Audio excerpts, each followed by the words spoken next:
निवेदन कि राष्ट्रीय अनहद महायोग पीठ एवं इति समाधानम फाउंडेशन, जो कि धर्म के क्षेत्र में, समाज के क्षेत्र में, सामाजिक गतिविधियों के अंदर में बहुत ही विस्तृत रूप से एक्टिव हैं, हर प्रकार से शिक्षा संबंधित, संस्कृति को बचाने से संबंधित कार्यों में संबद्ध हैं। आज हमें यह सौभाग्य प्राप्त हुआ कि हम एक अपनी बच्ची, भारत की बेटी, जिसको लब्धि ठक्कर के नाम से जाना जाता है, जिस बच्ची के अंदर में एक नहीं अनेकों खूबियाँ, और आज वो खूबियाँ आपके सामने भी आपको दिखाई पड़ेंगी। वो खूबियाँ मैं गिनाने चलूँगा तो मैं गिना नहीं पाऊँगा, किंतु आप उसके कुछ शब्दों में ही उन खूबियों का पूरा वर्णन समझ पाएंगे। तो मैं आप सभी से प्रार्थना करता हूँ कि कुछ थोड़ा सा समय निकाल करके कुछ ही समय में यहाँ पर हम इस कार्यक्रम की शुरुआत करेंगे, इसका शुभारंभ करेंगे, और वो बच्ची भी हमारे बीच में होगी। तो आज महरौली की हर एक बच्ची को, हर एक परिवार को ये प्रेरणा देने का समय है, प्रेरित करने का समय है कि जब बच्चे 13-14 वर्ष की उम्र में विभिन्न तरीके की एक्टिविटीज में इन्वॉल्व होते हैं, कुछ अच्छी कुछ बुरी, आज ये बच्ची लब्धि कुछ इस प्रकार की प्रेरित बातों को लेकर के, प्रेरित चीजों को लेकर के हमारे बीच में आएगी, तो शायद कुछ सकारात्मक मानसिकता का छींटा भी हमारे बच्चों के ऊपर में पड़ पाएगा। तो आज इसी मानसिकता से, इसी समृद्ध और सकारात्मक मानसिकता के साथ में आज हम इस मंच के ऊपर में उपस्थित हैं। आज हम उस बच्ची का स्वागत सम्मान समारोह यहाँ पर उपस्थित होकर के करेंगे। आज हम प्रयास करेंगे महरौली को यह दिखाने का कि देश के जितने भी दुश्मन हैं वो किसी भी धर्म, किसी भी वर्ण से संबंधित हो, आज हमें आवश्यकता है कि हर एक घर में एक लब्धि ठक्कर होनी चाहिए ताकि हमारे दुश्मनों को हम ठोक दें। इसलिए लब्धि ठक्कर जैसी बच्ची का होना आवश्यक है। आज लब्धि ठक्कर हमारे बीच होगी। आज हमें हमारे बच्चों को, हमारे युवाओं को प्रेरित करने की भावना से आज हमने इस छोटे से कार्यक्रम को सजाया है, संवारा है। कुछ गणमान्य अतिथि भी हमारे मध्य होंगे, कुछ लोग सामाजिक राजनीतिक रूप से जो यहाँ पर सक्रिय लोग हैं वो भी हमारे मध्य उपस्थित होंगे, और कुछ ही समय में हम इस कार्यक्रम की शुरुआत करेंगे। आज एक प्रण लेंगे, आज एक संकल्प लेंगे कि हमें आने वाले समय में जब भारत को एक राष्ट्र के तौर पर हर एक घर में से लब्धि टक्कर जैसे मानसिकता के बच्चों की आवश्यकता होगी, तो आज हम यह निश्चय करेंगे कि हमारे घर से भी वो बच्ची निकल करके जाएगी।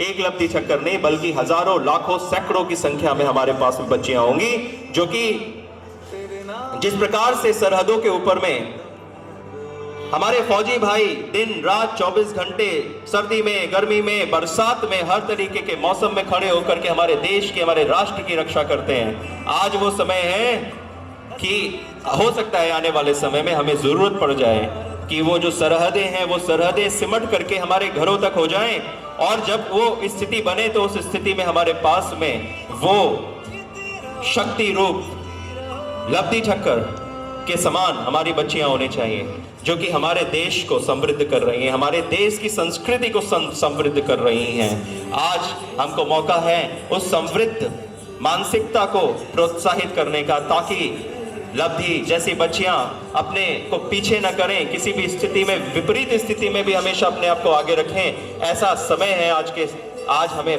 ये प्रूव कर देना है कि हम प्रोत्साहन करने में सबसे आगे हैं, महरौली सबसे आगे है। कुछ ही क्षणों में हमारे बीच में लब्धि ठक्कर होगी। मैं एक बार पुनः प्रार्थना करना चाहूँगा हमारे जितने भी लोग यहाँ पर उपस्थित हैं, जो भी मेरी बात को सुन पा रहे हैं, कि सभी लोग अपने लोगों को यहाँ पर बुलाएं, अपने बच्चों को लेकर के आएँ, मुख्य रूप से बच्चे। आज का कार्यक्रम भी बच्चों के ऊपर में बेस्ड है, तो हम प्रार्थना करना चाहेंगे सभी से कि बच्चों को लेकर के, अपनी बच्चियों को लेकर के जरूर आएं, एक प्रेरणा लें, और प्रेरणा लेकर के इस संकल्प के साथ में आज घर वापस लौटें कि आने वाले समय में हमें हमारे बच्चियों को क्या शिक्षा देनी है, हमारी बच्चियों को किस प्रकार से वीरांगना बनाना है। आज यह प्रण लेकर के हम अपने अपने घर जाएंगे। तो मैं आप सभी से पुनः प्रार्थना करता हूं, समय पर ही हम कार्यक्रम को शुरू करेंगे। 4 बजे का समय निर्धारित किया गया था और प्रयास हमारा यही है कि हम 4 बजे शुरू करें। इसी वजह से मैं मंच पर पहले से उपस्थित हूं। राष्ट्रीय अनहद महायोग पीठ के पीठाधीश्वर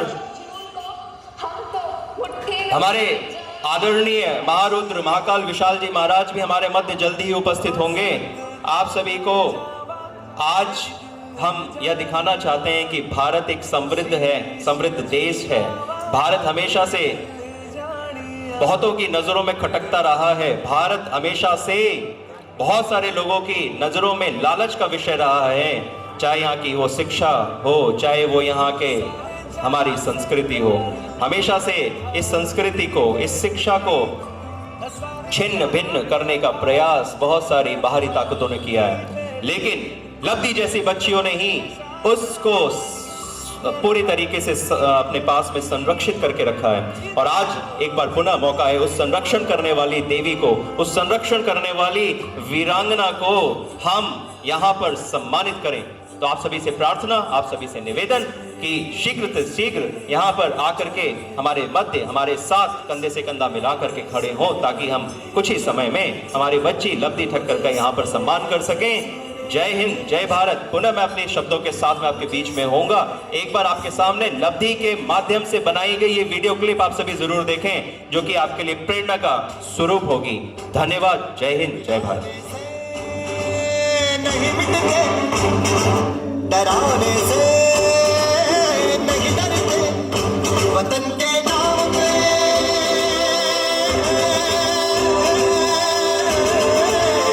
वतन के नाम पे हम सब कटाने से नहीं डरते, जाने से नहीं मिटते। देश मेरे, देश मेरे, मेरी जान है तू, देश मेरे, देश मेरे, मेरी शान है तू। मैं आज इस भव्य समारोह में आप सभी का स्वागत करती हूँ और आनंद और राष्ट्रीय अनहद महायोग पीठ का भी शुक्रिया करना चाहती हूँ। इसी प्रकार मैं आपको एक श्री राम जी का छोटी सी प्रस्तुति सुनाना चाहती हूँ। हे राम, हे राम, हे राम, हे राम, तू ही माता, तू ही पिता, तू ही माता, तू ही पिता, तू ही है राधा का श्याम। हे राम, हे राम, हे राम, हे राम। शुक्रिया। पद यात्रा कराते हुए हम लब्धि को यहाँ तक लेकर के आएंगे। तो मैं जब यहाँ से मंच छोड़ करके बस स्टैंड तक जाऊंगा तो आप लोग ये ना सोचे कि कार्यक्रम खत्म हुआ है, क्योंकि मैं भी कुछ ही क्षणों में यहाँ से उतर के बस स्टैंड की तरफ जाऊंगा। और आप सभी से प्रार्थना करूंगा कि आप सब लोग यहीं पर रुकेंगे, क्योंकि 2 मिनट में हम सब लोग वापसी आएंगे लब्धि के साथ में। तो आप सभी लोग यहीं पर उपस्थित रहेंगे। अब मैं प्रार्थना करना चाहूंगा कि हमारे बीच में राष्ट्रीय अनहद महायोग पीठ के संरक्षक पीठाधीश्वर महारुद्र महाकाल विशाल जी महाराज उपस्थित हैं। तो मैं उनको, यदि उन तक मेरी आवाज़ पहुंच रही है, करण जी से निवेदन करूंगा कि वो उनको वहाँ से लेकर के मंच की तरफ आएँ। महारुद्र महाकाल विशाल जी महाराज से प्रार्थना करूंगा कि मंच पर आ जाएं, अपना स्थान ग्रहण करें और हम सभी को अपना आशीर्वाद दें। मैं राष्ट्रीय अनहद महायोग पीठ के संरक्षक महारुद्र महाकाल विशाल जी महाराज, जो कि यहाँ पर उपस्थित हो चुके हैं, और मैं करण जी से प्रार्थना करूंगा कि उनको आदरपूर्वक यहाँ पर मंच की तरफ में लेकर के आएंगे और इस कार्यक्रम की शोभा को बढ़ाने के लिए जो यहाँ पर आए, तो हम उनका धन्यवाद अर्पित करते हैं, धन्यवाद ज्ञापित करते हैं। और महारुद्र महाकाल विशाल जी महाराज मंच की तरफ बढ़ते हुए हमारे बीच में उपस्थित हैं। एक बार जोरदार तालियों के साथ में हम उनका स्वागत करेंगे। हमारे बीच में राष्ट्रीय अनहद महायोग पीठ के संरक्षक महारुद्र महाकाल विशाल जी महाराज उपस्थित हैं इस समय। और मैं निवेदन करना चाहूँगा, हमारे बीच में बहुत ही वरिष्ठ, बहुत ही हमारे आदर के योग्य आर.के. पोपली जी भी उपस्थित हैं। मैं आर.के. पोपली जी से भी निवेदन करूंगा कि वो कृपया मंच पर आएं। सभी का जोरदार तालियों के साथ में इस आशीर्वाद समारोह में भारत की बेटी लब्धि ठक्कर के आशीर्वाद के लिए हमने जो इस मंच को सजाया, उसमें आप सभी का स्वागत। हमारे बीच में महारुद्र महाकाल विशाल जी महाराज उपस्थित हो चुके हैं। मैं उनसे निवेदन करूंगा कि वो अपना स्थान ग्रहण करें, और साथ ही मैं हमारे मध्य उपस्थित आदरणीय आर.के. पोपली जी से प्रार्थना करूंगा कि वो भी अपना स्थान ग्रहण करें। हमारे बीच में आर.के. जुत्सी जी हैं, उनसे भी प्रार्थना करूंगा कि वह अपना स्थान ग्रहण करें, और सभी का स्वागत हम करना चाहेंगे। इति समाधानम फाउंडेशन राष्ट्रीय अनंत महायोग पीठ के तत्वाधान में यह जो कार्यक्रम लब्धि ठक्कर के सम्मान के लिए हमने रखा है, आप सभी का यहाँ पर स्वागत करता है। मैं आप सभी को बताना चाहूँगा कि यहाँ पर हमारे बीच में तबिता जी हैं SWS स्टूडियो से। जब तक वो यहाँ पर आपको अपने गीतों के मधुर अपने स्वर से यहाँ पर आपको लाभान्वित करेंगी, उतने ही समय में हम यहाँ से बस स्टैंड की तरफ में हम अपनी टीम के साथ में वॉलंटियर्स के साथ में मूव करेंगे। आप सभी लोग यहाँ पर ही बैठेंगे, हम वहाँ से लब्धि को यहाँ पर लेकर के आएंगे 2 से 5 मिनट के अंदर में, और उसके बाद में हम इस कार्यक्रम की शुरुआत करेंगे पूरी तरीके से, और आपको भी मौका मिलेगा लब्धि को सुनने का। तब तक मैं आप सभी से निवेदन, आप सभी से प्रार्थना कि ज़्यादा से ज़्यादा संख्या में यहाँ पर उपस्थित हों। हमारे जो भी डिग्निटरीज, हमारे जो भी यहाँ पर अतिथि, विशिष्ट अतिथि यहाँ पर उपस्थित हो रहे हैं, आप सभी को मेरा साधुवाद, मेरा प्रणाम, और आप सभी का यहाँ पर आने के लिए मैं धन्यवाद ज्ञापित करता हूँ। धन्यवाद। वतन वतन मेरे आबाद रहे तू, वतन वतन मेरे आबाद रहे तू, मैं जहाँ रहूँ जहाँ में याद रहे तू, मैं जहाँ रहूँ जहाँ में याद रहे तू। वतन मेरे वतन, वतन वतन।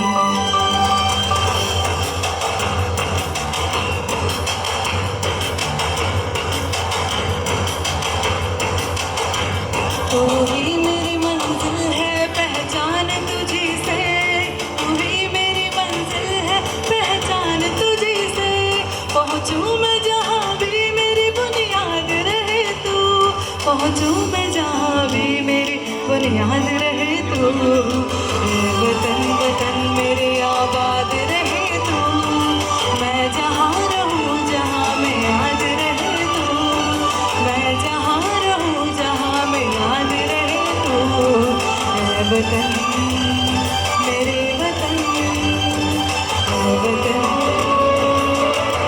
जी, एक बार जोरदार तालियों के साथ में इतनी सुरीली आवाज़ को मैं आप सभी को बताना चाहूँगा। तबिता जी की आवाज़ हमारी एक डॉक्यूमेंट्री में भी हमने रिकॉर्ड करी है, और बहुत जल्दी आप सभी के बीच में ये आवाज़ एक ज़ोरदार धमाका लेकर के आने वाली है। तो तबिता जी ने बहुत अच्छा गाना गाया है हमारी डॉक्यूमेंट्री के लिए। डॉक्यूमेंट्री हमने बनाई है जो कि समाज सेवा से संबंधित है, तो उसमें भी उनका आवाज़ है। आपको आवाज़ को और भी आगे सुनाते रहेंगे उनकी।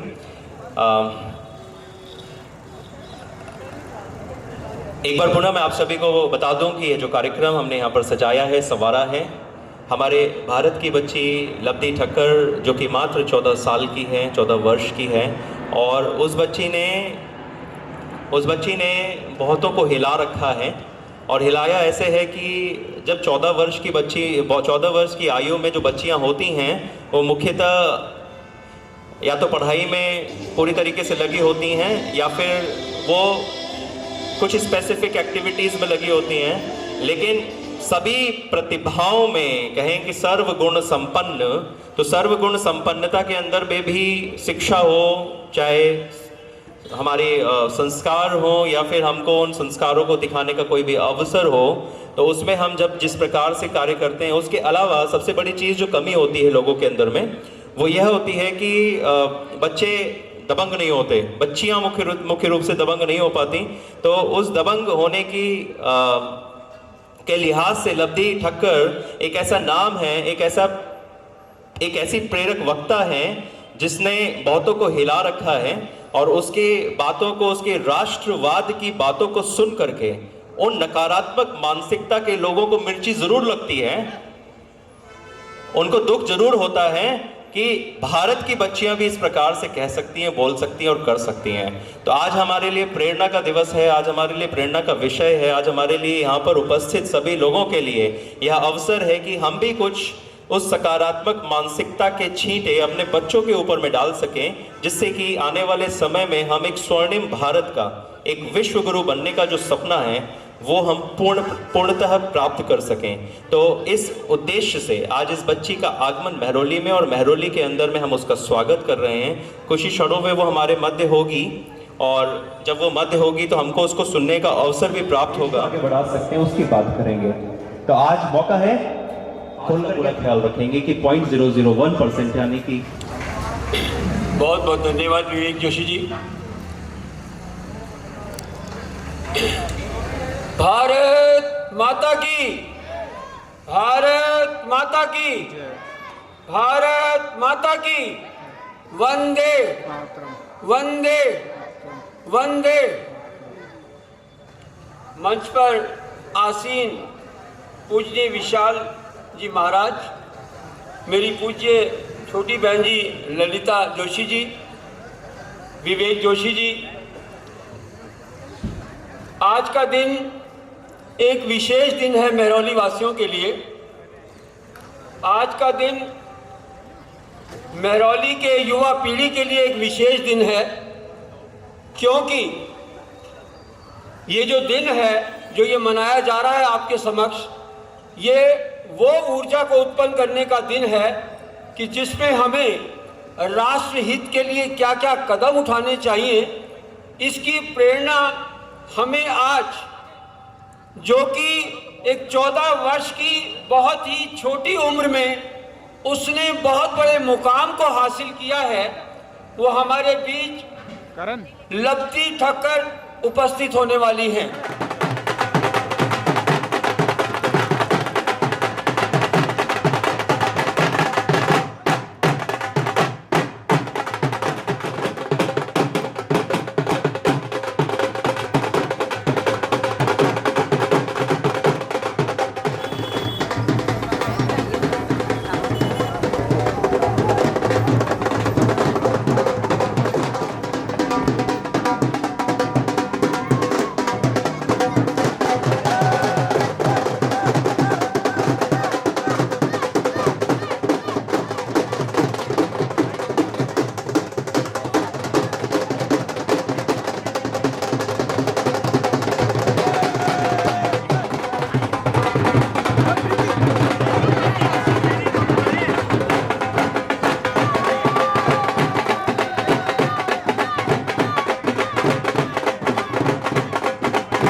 बेटी का हमारे बीच में आ चुकी है, उसका स्वागत करेंगे। लब्धि लाखों करोड़ों युवाओं की प्रेरणा लब्धि ठक्कर अब हमारे बीच में है। मैं लब्धि का जोरदार तालियों के साथ स्वागत करता हूं, सम्मान करता हूं। लब्धि बेटी का एक बार जोरदार तालियों के साथ में स्वागत है।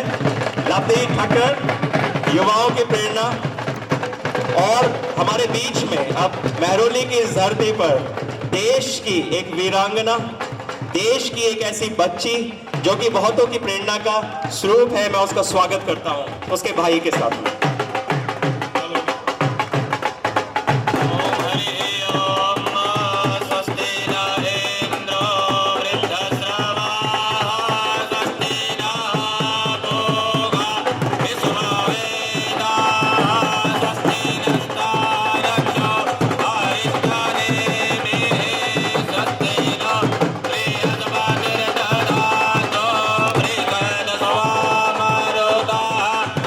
Lima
धन्यवाद आप सभी को। एक बार फिर से मैं सभी से प्रार्थना करूंगा कि एक बार जोरदार हाथ ऊपर करके दोनों तालियां बजाते हुए, तालियां बजा करके हमारी बेटी, भारत की बेटी लवली ठक्कर का हम स्वागत करेंगे यहां पर। इस प्रकार की बेटियां हमारे भारत में, मैंने कहा ना कि हमारा उद्देश्य इस कार्यक्रम को करने का है कि हमारे मैं प्रार्थना करूंगा सभी अतिथियों से कि आप बैठ जाएं और बैठने से पहले एक बार फिर से खड़े हो जाएं और दोनों हाथ ऊपर करके जोरदार नारा लगाएंगे, हर हर महादेव, महादेव, हर हर महादेव, भारत माता की भारत माता की भारत माता की वंदे वंदे वंदे। बहुत बहुत धन्यवाद। आप सभी अपना स्थान ग्रहण करें। मैं कह रहा था कि बेटी लवली ठक्कर के जैसे सकारात्मक मानसिकता यदि हमारी सभी बच्चियों के मन पर थोड़ा सा भी राज कर जाए ना, तो सच बता रहा हूं, हमारा ये देश जिस पर हमारे दुश्मन अपनी आंखें उठाते हैं, उनकी क्या मजाल कि वो हमारे देश की तरफ देख पाए। लवली ठक्कर वो प्रेरणा है, लवली ठक्कर वो बच्ची है। उसकी उम्र से अंदाजा लगाइए, आपके सामने है, उसकी उम्र से अंदाजा लगाइए कि ये बच्चियां इस उम्र में क्या होती हैं, कैसे होती हैं, उनकी क्या मानसिकता होती है, वो कितना विकसित होती है मानसिकता के रूप में। लेकिन आज हमारे मध्य जो ये बच्ची बैठी हुई है, जब अभी आपके सामने अपने वक्तव्यों को, अपनी वाणी के माध्यम से अपनी बातों को रखेगी, तो आप भी कहेंगे कि मेरी बच्ची भी लवली होनी चाहिए। तो हर घर लवली होनी चाहिए, हर घर लवली होनी चाहिए। आज लवली को माइक देने से पहले, आज मैं भी, वैसे मुझे कहा जाता है कि मैं बहुत अच्छा बोलता हूं, लेकिन आज मुझे थोड़ा सा अपने ऊपर में ना हो रहा है कि पता नहीं मैं कैसा बोलता हूं। आज तो मेरी बच्ची मेरे सामने बैठी है और मुझे ऐसा लगता है कि मेरी बच्ची मुझसे भी ज्यादा अच्छा बोलती है। तो आज इस बच्ची को हम सुनेंगे सभी लोग, लेकिन उससे पहले मैं आप लोगों के सामने एक बात और रखना चाहूंगा, छोटी सी। आज लवली की जितनी भी एक्टिविटीज हैं, उसकी जितना भी प्रेरणा से संबंधित जितने भी कार्य हैं जो भारत राष्ट्र के लिए कर रही है, जो वो अपने प्रारंभिक परिवार के लिए कर रही है, प्रारंभिक परिवार उसका भारत देश है, और जो भारत देश के लिए जो कार्य कर रही है वो कार्य अतुलनीय हैं और उन कार्यों से सीखने को हमको मिलता है बहुत कुछ। तो आज मैंने कहा ना कि किसी भी चीज को, किसी भी इनिशिएटिव को पूर्ण रूप से इंप्लीमेंट करने के लिए, पूर्ण रूप से उसको अपने अंदर अपनाने के लिए हमको अपने घर से शुरुआत करनी पड़ती है, हमको अपने घर से शुरुआत करनी पड़ती है। तो आज मैं आप सभी के सामने ये बात को कहते हुए बहुत ही गौरवान्वित महसूस कर रहा हूं स्वयं को कि आज भी मैं अपने घर से कुछ शुरुआत करने जा रहा हूं। एक बच्ची जो मंच पर बैठी है, ये बच्ची मेरे रक्त संबंध की बच्ची नहीं है, लेकिन ये बच्ची मेरी बच्ची की जैसी है, लेकिन मेरी जो अपनी खुद की बच्ची है, लेकिन जो मेरी अपनी खुद की रक्त वाली बच्ची है, मैं प्रार्थना करूंगा कि उसको भी यहाँ पर मंच पर लेकर के आए। नीतीश, कृष्वी को मंच पर लेकर के आइए, कृष्वी को मंच पर लेकर के आइए। और आज मैं आप सबके सामने एक वादा कर रहा हूं, एक प्रण कर रहा हूं और एक लॉन्च भी कर रहा हूं। इधर से लेके आओ, सामने से। आज मैं इधर से ही दे दो।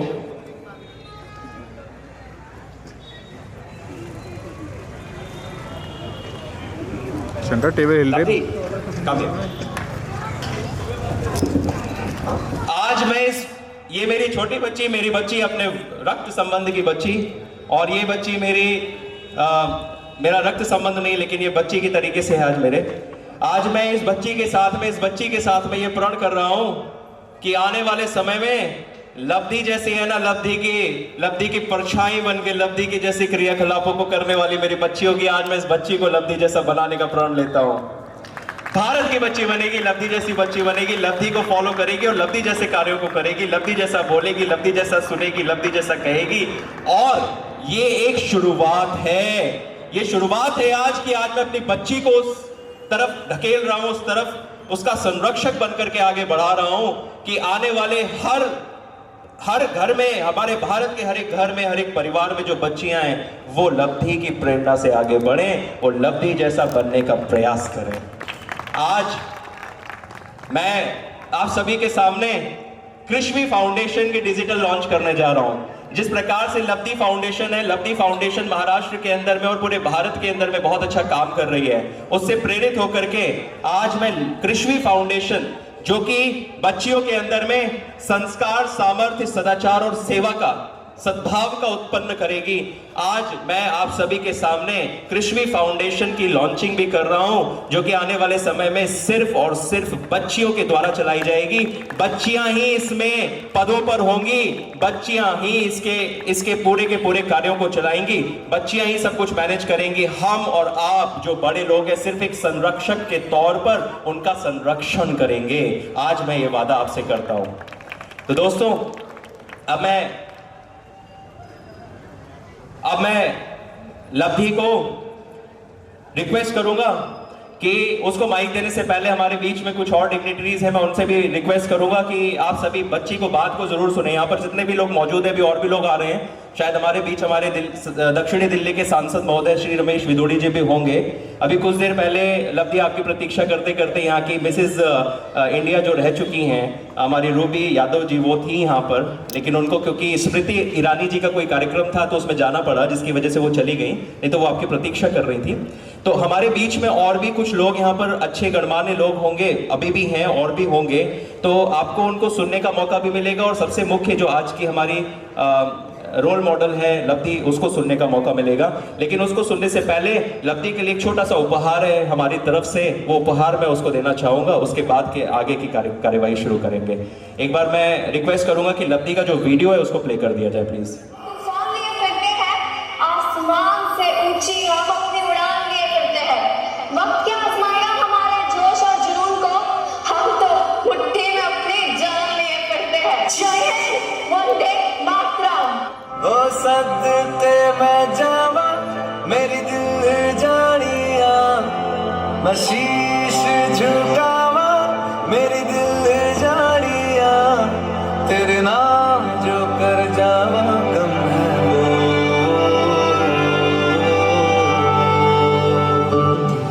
तू सारे जहां से प्यारी मेरे भारत की बेटी, सारे जहां पे भारी मेरे भारत की बेटी, दिल जान है शान हमारी मेरे भारत की बेटी, जीती रहो जीतती रहो।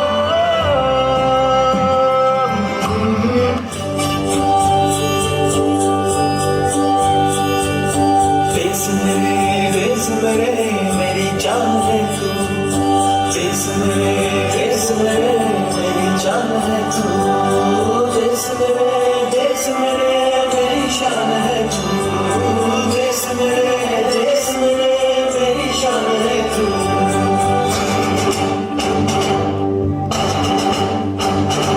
मिटाने से नहीं मिटते, डराने से नहीं डरते, वतन के नाम पे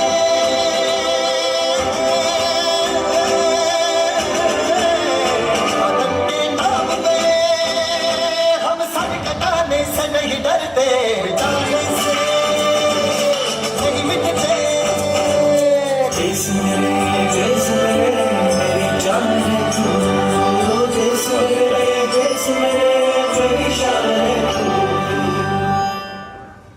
बहुत बढ़िया, एक बार जोरदार तालियों के साथ में इतनी सुंदर प्रस्तुति के लिए करण जी से रिक्वेस्ट करूंगा, मेरी पूरी टीम से, मैं मेरे जो बच्चे वॉलंटियर्स हैं सभी बच्चे वॉलंटियर से रिक्वेस्ट करूंगा कि मंच पर आ जाएं। एक बार सारी बच्चा पार्टी हमारी, सभी वॉलंटियर्स मंच पर आ जाएं जल्दी से फटाक से दौड़ लगा के।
अशोक जी कृपया हमारे मध्य आ जाएं। अशोक जी।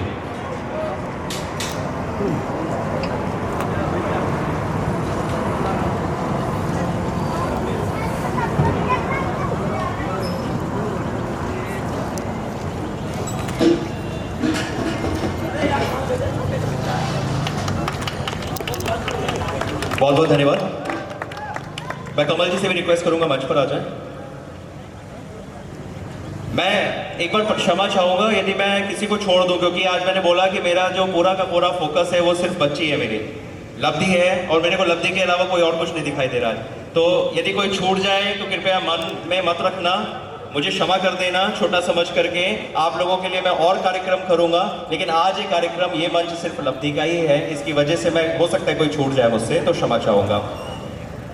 अब मैं लब्धि से डायरेक्टली रिक्वेस्ट करूंगा कि लब्धि आ जाए और संभाल लें। एक बार जोरदार तालियां बजाएंगे लब्धि के लिए। हमारे बीच में राजेश भाई भी हैं, राजेश भाई से रिक्वेस्ट करूंगा कि आगे आ जाएं कृपया, प्लीज राजेश भाई, और आप भी आ जाएं साथ में। एक बार जोरदार तालियों के साथ में पुनः हम लब्धि का यहां पर स्वागत करते हैं, और लब्धि को सुनने के लिए सभी रेडी हो जाएं।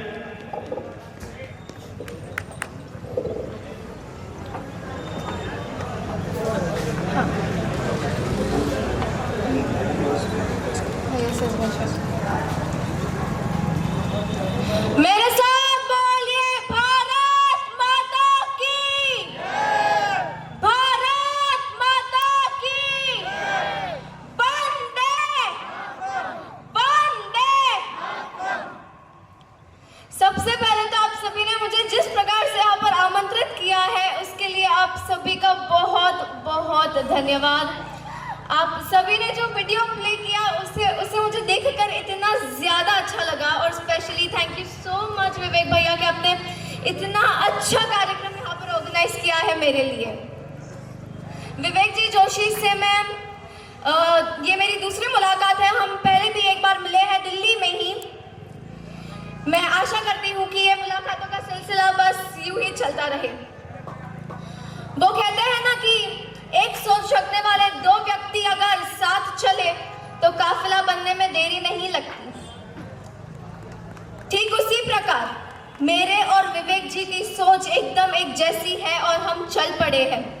अब काफिला बनाने की जिम्मेदारी आप सबकी है, क्योंकि आज हमारे देश में जो सिचुएशन बन रही है, आज हमारे देश में जो माहौल बन रहा है, वो मुझे आप सभी को समझाने की आवश्यकता नहीं है।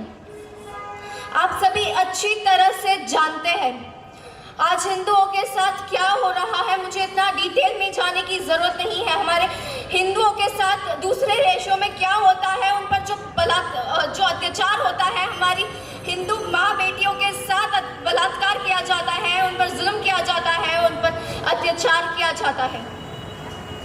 इसीलिए मेरी सिर्फ आप सभी से इतनी ही रिक्वेस्ट है कि जागो और औरों को भी जगाओ, क्योंकि हमें हमारे हिंदुस्तान को बचाना है। हमें हमारे हिंदुस्तान को पाकिस्तान नहीं बनाना है, हमें हमारे हिंदुस्तान को अफगानिस्तान नहीं बनाना है, हमें हमारे हिंदुस्तान को बांग्लादेश नहीं बनाना है, जहाँ पर हिंदुओं के साथ सिर्फ और सिर्फ अत्याचार किया जाता है। मैं यहाँ पर एक और बात क्लियर कर देना चाहती हूँ कि मैं किसी धर्म को टारगेट नहीं कर रही हूँ। मैं सिर्फ और सिर्फ हमारे धर्म को बचाने की कोशिश कर रही हूँ, क्योंकि आज जिस स्थिति में हमारा धर्म है उसे देखकर मुझे लिटरली एक फीलिंग आती है कि हमारे साथ भविष्य में क्या होगा। अगर अब हम एकजुट नहीं हुए तो भविष्य में ऐसे ही हमारे साथ अत्याचार होता रहेगा, ऐसे ही हम धर्मांतरण का शिकार होते रहेंगे, और एक दिन ऐसा आएगा जब हमारे घर के बाहर बोर्ड लगे होंगे कि ये घर बिकाऊ है। जब तक ये सरकार है तब तक ये हमारी प्रॉपर्टी वो हमारी रहेगी, लेकिन जब ये सरकार नहीं रहेगी तब ये प्रॉपर्टीज जितनी भी आपके नाम पर रजिस्टर्ड है वो भी आपकी नहीं रहेगी। क्योंकि 2013 में हमारे देश में एक ऐसा कानून लागू किया गया था जिस कानून के तहत किसी भी व्यक्ति को 24 घंटे के अंदर अंदर अपनी प्रॉपर्टी को खाली कर सौंपनी पड़ेगी। ये कानून हमारे देश में कांग्रेस की सरकार ने बनाया था और वो तब से हमारे देश में लागू हो चुका है। आज हर एक समुदाय के पास अपना खुद का एक बोर्ड है। सिख समुदाय के पास अपनी गुरुद्वारा कमेटी है, मुस्लिम समुदाय के पास अपना एक बोर्ड है, क्रिश्चियन समुदाय के पास भी अपना एक बोर्ड है। और सही मायने में कहा जाए तो वो लोग ही हैं जो आज एकजुट है। वो अपने धर्म के लिए मर मिटने के लिए भी तैयार है, लेकिन हिंदू अपने धर्म के लिए मर मिटने के लिए नहीं तैयार है। सिर्फ कुछ ही हिंदू हैं जो आज सोशल मीडिया पर आवाज उठाते हैं हिंदू धर्म के लिए। इसीलिए आप सभी कृपया करके उनका साथ दें।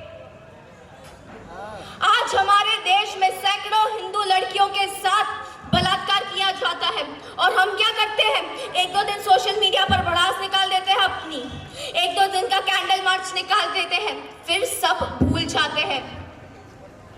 क्या हम हिंदू इतने विवेक नहीं है कि हम हमारे लिए राष्ट्रीय हिंदू बोर्ड जैसी संस्था का गठन कर सके, जिस संस्था के थ्रू सारे हिंदुओं को शक्ति मिलेगी, वो बाहर की शक्तियों से लड़े।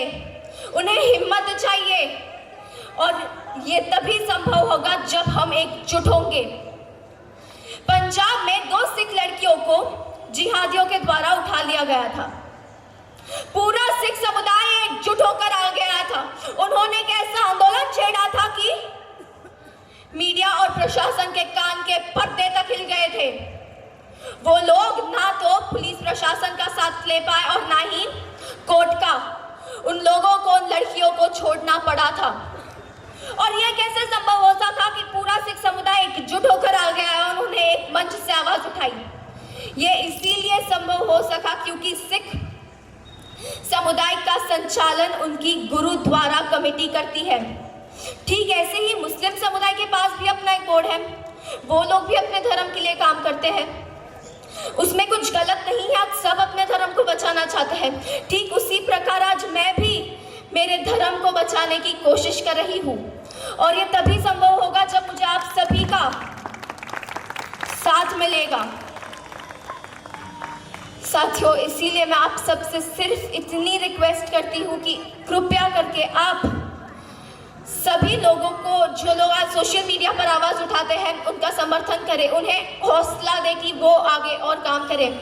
क्योंकि अगर आप उन्हें सपोर्ट नहीं करोगे तो उन्हें भी एक टाइम के बाद यही लगेगा ना कि हिंदुओं को कुछ करना है, नहीं तो अभी कुछ फायदा ही नहीं है करके, क्योंकि उनके अकेले की आवाज से कुछ होने नहीं वाला है। ये आप अच्छी तरह से समझ जाइए। बस मुझे इतना ही कहना था। जितना मैंने कहा है उसमें आप बहुत कुछ समझ गए होंगे। इसीलिए अब वक्त आ गया है कि हमें हमारे धर्म को बचाना है। समय के अभाव के कारण मैं मेरा उद्बोधन यही समाप्त करती हूँ। मेरे साथ फिर एक बार बोलिए, भारत माता की, भारत माता की, वंदे वंदे। बहुत बहुत धन्यवाद।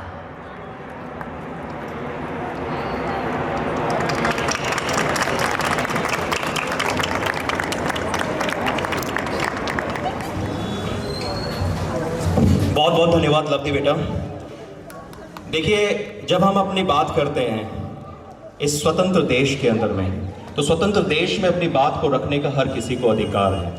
और इस अधिकार की बात जब हम करते हैं शालीनतापूर्व तरीके से, सकारात्मक मानसिकता से, तो उसमें मुझे ऐसा लगता है कि किसी को कोई ऐतराज़ नहीं होना चाहिए। अभी लवती ने बहुत अच्छी बात बोली कि हर किसी को अपना काम करने का अपना तरीका है, हमारा भी अपना काम करने का तरीका है।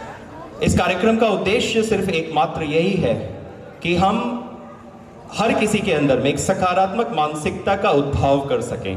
हम हर एक बच्चे के अंदर में वो सकारात्मकता ला सकें जो आज हमें भिन्न भिन्न तरीकों से भिन्न कर रही है, भिन्न भिन्न तरीकों से भिन्न कर रही है। इस बात को समझिएगा। तो आज ये प्रयास है कि हम किस प्रकार से शिक्षा के माध्यम से, हम किस प्रकार से अच्छी ऊर्जा के माध्यम से, सकारात्मकता के माध्यम से उस परिवर्तन को लाएं। क्योंकि हमने बहुतों को देख लिया कि कैसे कैसे देश को चलाया, किस प्रकार से देश को चलाया, लेकिन आज युवाओं के हाथ में यदि युवा नहीं जागृत होंगे यदि युवा आगे नहीं बढ़ेंगे तो हम आगे नहीं बढ़ेंगे और हमारा भी एक अस्तित्व हमारा खत्म हो जाएगा धीरे धीरे। जैसा कि लब्धि ने बोला कि हम धीरे धीरे खत्म होते चले जाएंगे। उसके बाद में वो स्थिति रहेगी कि सरकारें भी नहीं रहेंगी, सरकार चलाएगा कौन? और जब सरकार नहीं चलेगी स्थिति वही होगी जो कि अभी कुछ समय पहले कुछ देशों में हुई है। तो उस प्रकार की स्थिति ना उत्पन्न हो, इसलिए हमें ज़रूरत है कि हम हर एक व्यक्ति एक दूसरे के साथ में जुड़ें, एक दूसरे के साथ में आगे बढ़ें। हर तरीके के धर्म, हर तरीके के लोगों की मानसिकता के सकारात्मक लोगों का एक संगम हो और उस संगम से हम आगे बढ़ें, अपने जीवन को आगे लेकर के चलें, अपने देश का निर्माण करें और देश को विश्व गुरु बनाने की जो एक मुहिम छेड़ी गई है उस मुहिम को पूर्णता में प्राप्त करें। तो यही मात्र एक उद्देश्य है इस कार्यक्रम का। मैं निवेदन करूंगा योगेश जी से। योगेश जी भी हमारे पास हमारे समक्ष मौजूद हैं, तो मैं योगेश जी से प्रार्थना करूंगा कि मंच पर आ जाएं। वो वीडियो बना रहे हैं सोशल मीडिया पे, तो मैं प्रार्थना करूंगा कि वो भी मंच पर आ जाएं। और हमारे बीच में उपस्थित हैं जुत्सी साहब। तो जुत्सी साहब से रिक्वेस्ट करूंगा कि मंच पर आ जाएं, 2 शब्द रखें देश के लिए, राष्ट्र के लिए, और सकारात्मक बातें होनी चाहिए। सकारात्मक बातों का मतलब ये होता है कि जिससे हमें प्रेरणा मिले, तो प्रेरित शब्द होने चाहिए। इस बात का सभी लोग ध्यान रखेंगे। जुत्सी साहब हमारे बीच में। किसी भी कार्यक्रम में किसको बुलाने से पहले उनको अगर पहले प्रिपरेशन के लिए थोड़ा सा समय मिलेगा तो वो अच्छी तरह से बोल पाता है। लेकिन ये बहुत बड़ा विशाल सब्जेक्ट है, इसमें प्रिपरेशन करने की कोई आवश्यकता नहीं है। कोई भी आदमी अगर बोलना चाहे घंटों बोल सकता है। सिर्फ और सिर्फ इसको आत्मसात करने की चाहत होनी चाहिए। लोग कहते हैं बदल जाता है जमाना, अक्सर मर्द होते हैं वो जो बदल देते हैं जमाने को अक्सर। इच्छा शक्ति बहुत बड़ी चीज है, धर्म की बात नहीं है, देश की बात है। देश ऐसे में पनपता है, देश ऐसे बनता है जो बच्चा पढ़ता है रात को 10, 11, 12 बजे तक, वो पिताजी की, माताजी की मदद भी करना चाहिए उसको। और अगर वो ठेला चलाता है, वजन उठा लेता है, उसको 50 किलो का एक बोरा भी अपने ऊपर उठाना चाहिए। सिर्फ पैंट पहन के इधर उधर घूमने की कोई जरूरत नहीं है। वो बच्चे बनो जैसे हम बच्चे थे। हम कश्मीर के रहने वाले हैं, वहां से हमको भगा दिया गया, हम यहां महरौली में बस गए। क्या हुआ? हमने फिर अपने आप को खड़ा कर दिया। आज हमारे पास क्या नहीं है? सब कुछ है। कैसे? आपने दिया? किसी ने दिया? किसी ने नहीं दिया। अपनी मेहनत से दिया, अपने कर्म से लिया। कर्म करो। आप कर्म नहीं करोगे कोई आयोजन सफल नहीं है। देशभक्ति मन से लाओ, देशभक्ति कर्म से लाओ, देशभक्ति बिना किसी भेदभाव के लाओ, तब अच्छा लगता है।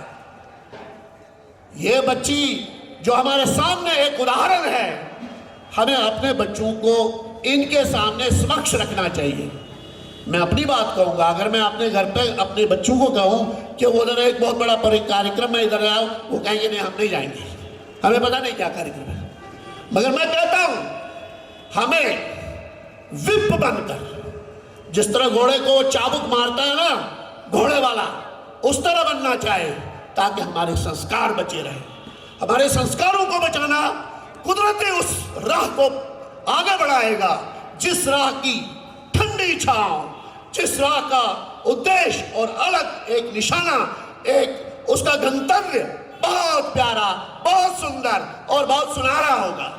अगर हम ऐसा नहीं करेंगे, अगर हम ऐसा कभी नहीं करेंगे, तो जो हो रहा है इससे भी बदतर हो जाएगा। चिल्लाने से कुछ नहीं होगा, होगा करने से। भगवान कृष्ण ने भी ये कहा है कि हमें करना है, फल को तब मिलेगा। Do your duties and leave the rest to God. बाकी मेरे ऊपर छोड़ दो, मैं आपको अपना फल दे दूंगा समय समय पर। इसलिए मेरी करबद्ध आपके पास जब भी कोई चीज आ जाती है, एक नई चीज आ जाती है, एक नया आदमी आता है, एक नई बच्ची आती है, एक नया उत्साह आता है, हम लोगों को उस उत्साह को अपने अंदर, अपने अंतःकरण में आत्मसात करना पड़ेगा। इस बच्ची के एक शब्द शब्द को अपने बच्चों के अंतःकरण में साफ करना पड़ेगा, उसमें ढालना पड़ेगा। जिस तरह कुम्हार एक मिट्टी के थापे को उस कबीले में डाल देता और ईंट निकल जाती है, इसी तरह संस्कारों को एक नया रूप देना पड़ेगा। संस्कार ऐसे नहीं बनते हैं, नकल से भी नहीं बनते हैं। संस्कारों के लिए अंदर से जागना पड़ेगा। संस्कारों के लिए गरीब अमीर कोई भी नहीं है, संस्कारों के लिए सब एक समान है। संस्कारों को बनाने के लिए एक शक्ति होती है, वो है सिर्फ और सिर्फ इच्छा शक्ति। वो कोई मजहब हो, वो कोई रिलीजन हो, वो कोई आदमी हो, वो कोई पुरुष हो, वो कोई महिला हो, सिर्फ हमारे मन में उनके लिए इज्जत, उनके लिए भावना, उनके लिए बिल्कुल शक्ति शक्ति इच्छा शक्ति होनी चाहिए।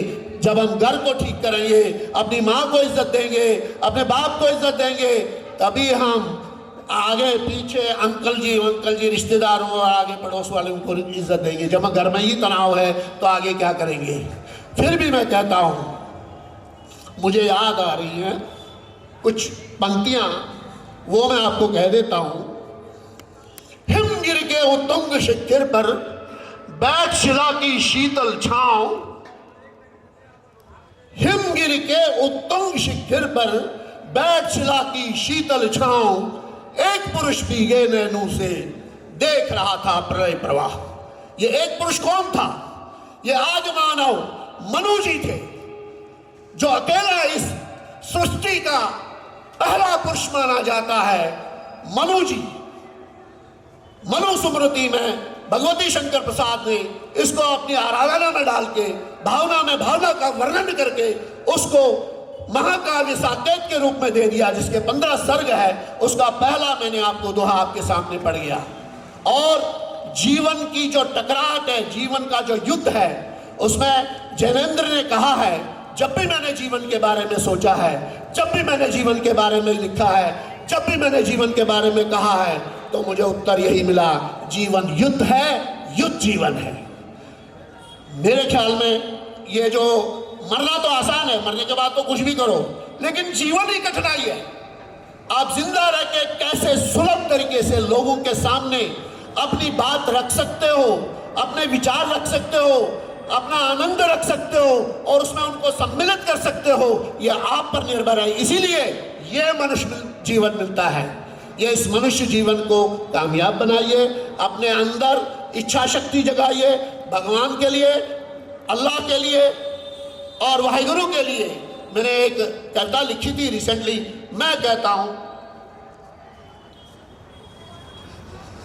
बुल्ले शाह कहूं, साईं कहूं, या कहूं मूसा,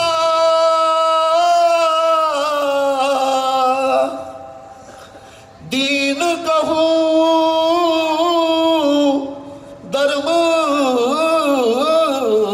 कहूं,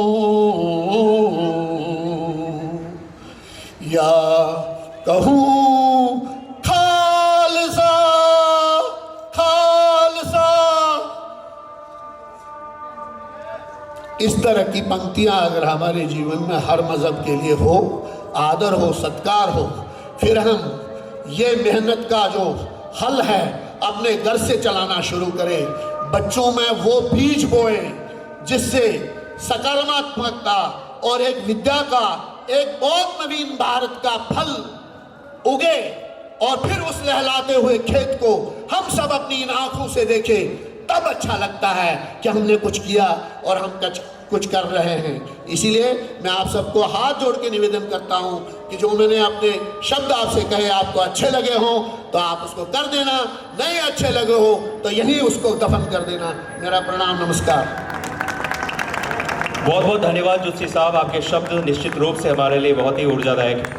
अब मैं प्रार्थना करूंगा हमारे मध्य उपस्थित हम सभी के आदरणीय महारुद्र महाकाल विशाल जी महाराज से कि वो भी अपने शब्द रूपी आशीर्वचन हमारे मध्य रखें, हमको आशीर्वाद दें, जिससे कि हम प्रेरित हों और आने वाले समय में कुछ अच्छा करने की इच्छा शक्ति जागृत हो सके। तो एक बार प्रार्थना करूंगा महारुद्र महाकाल विशाल जी महाराज से। ओम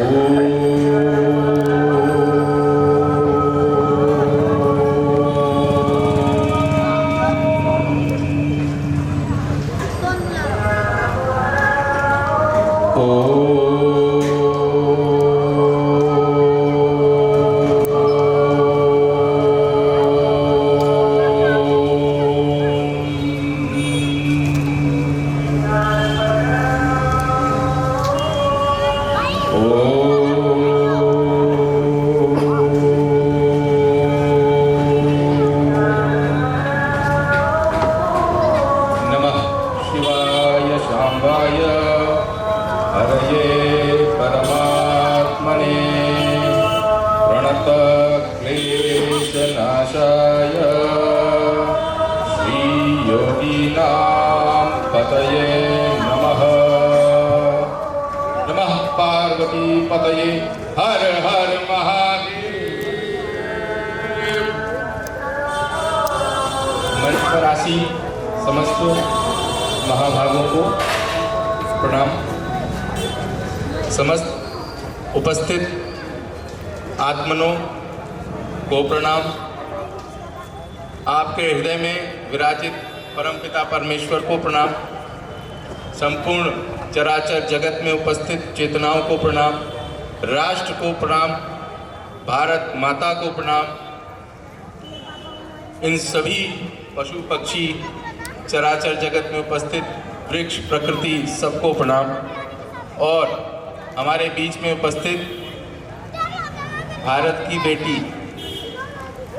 बेटी की उपमा को सार्थक करती एक बेटी भगवती का स्वरूप लब्धि ठक्कर, जिनको इस नाम से जगत में प्रसिद्धि मिली, इनको बहुत प्रणाम।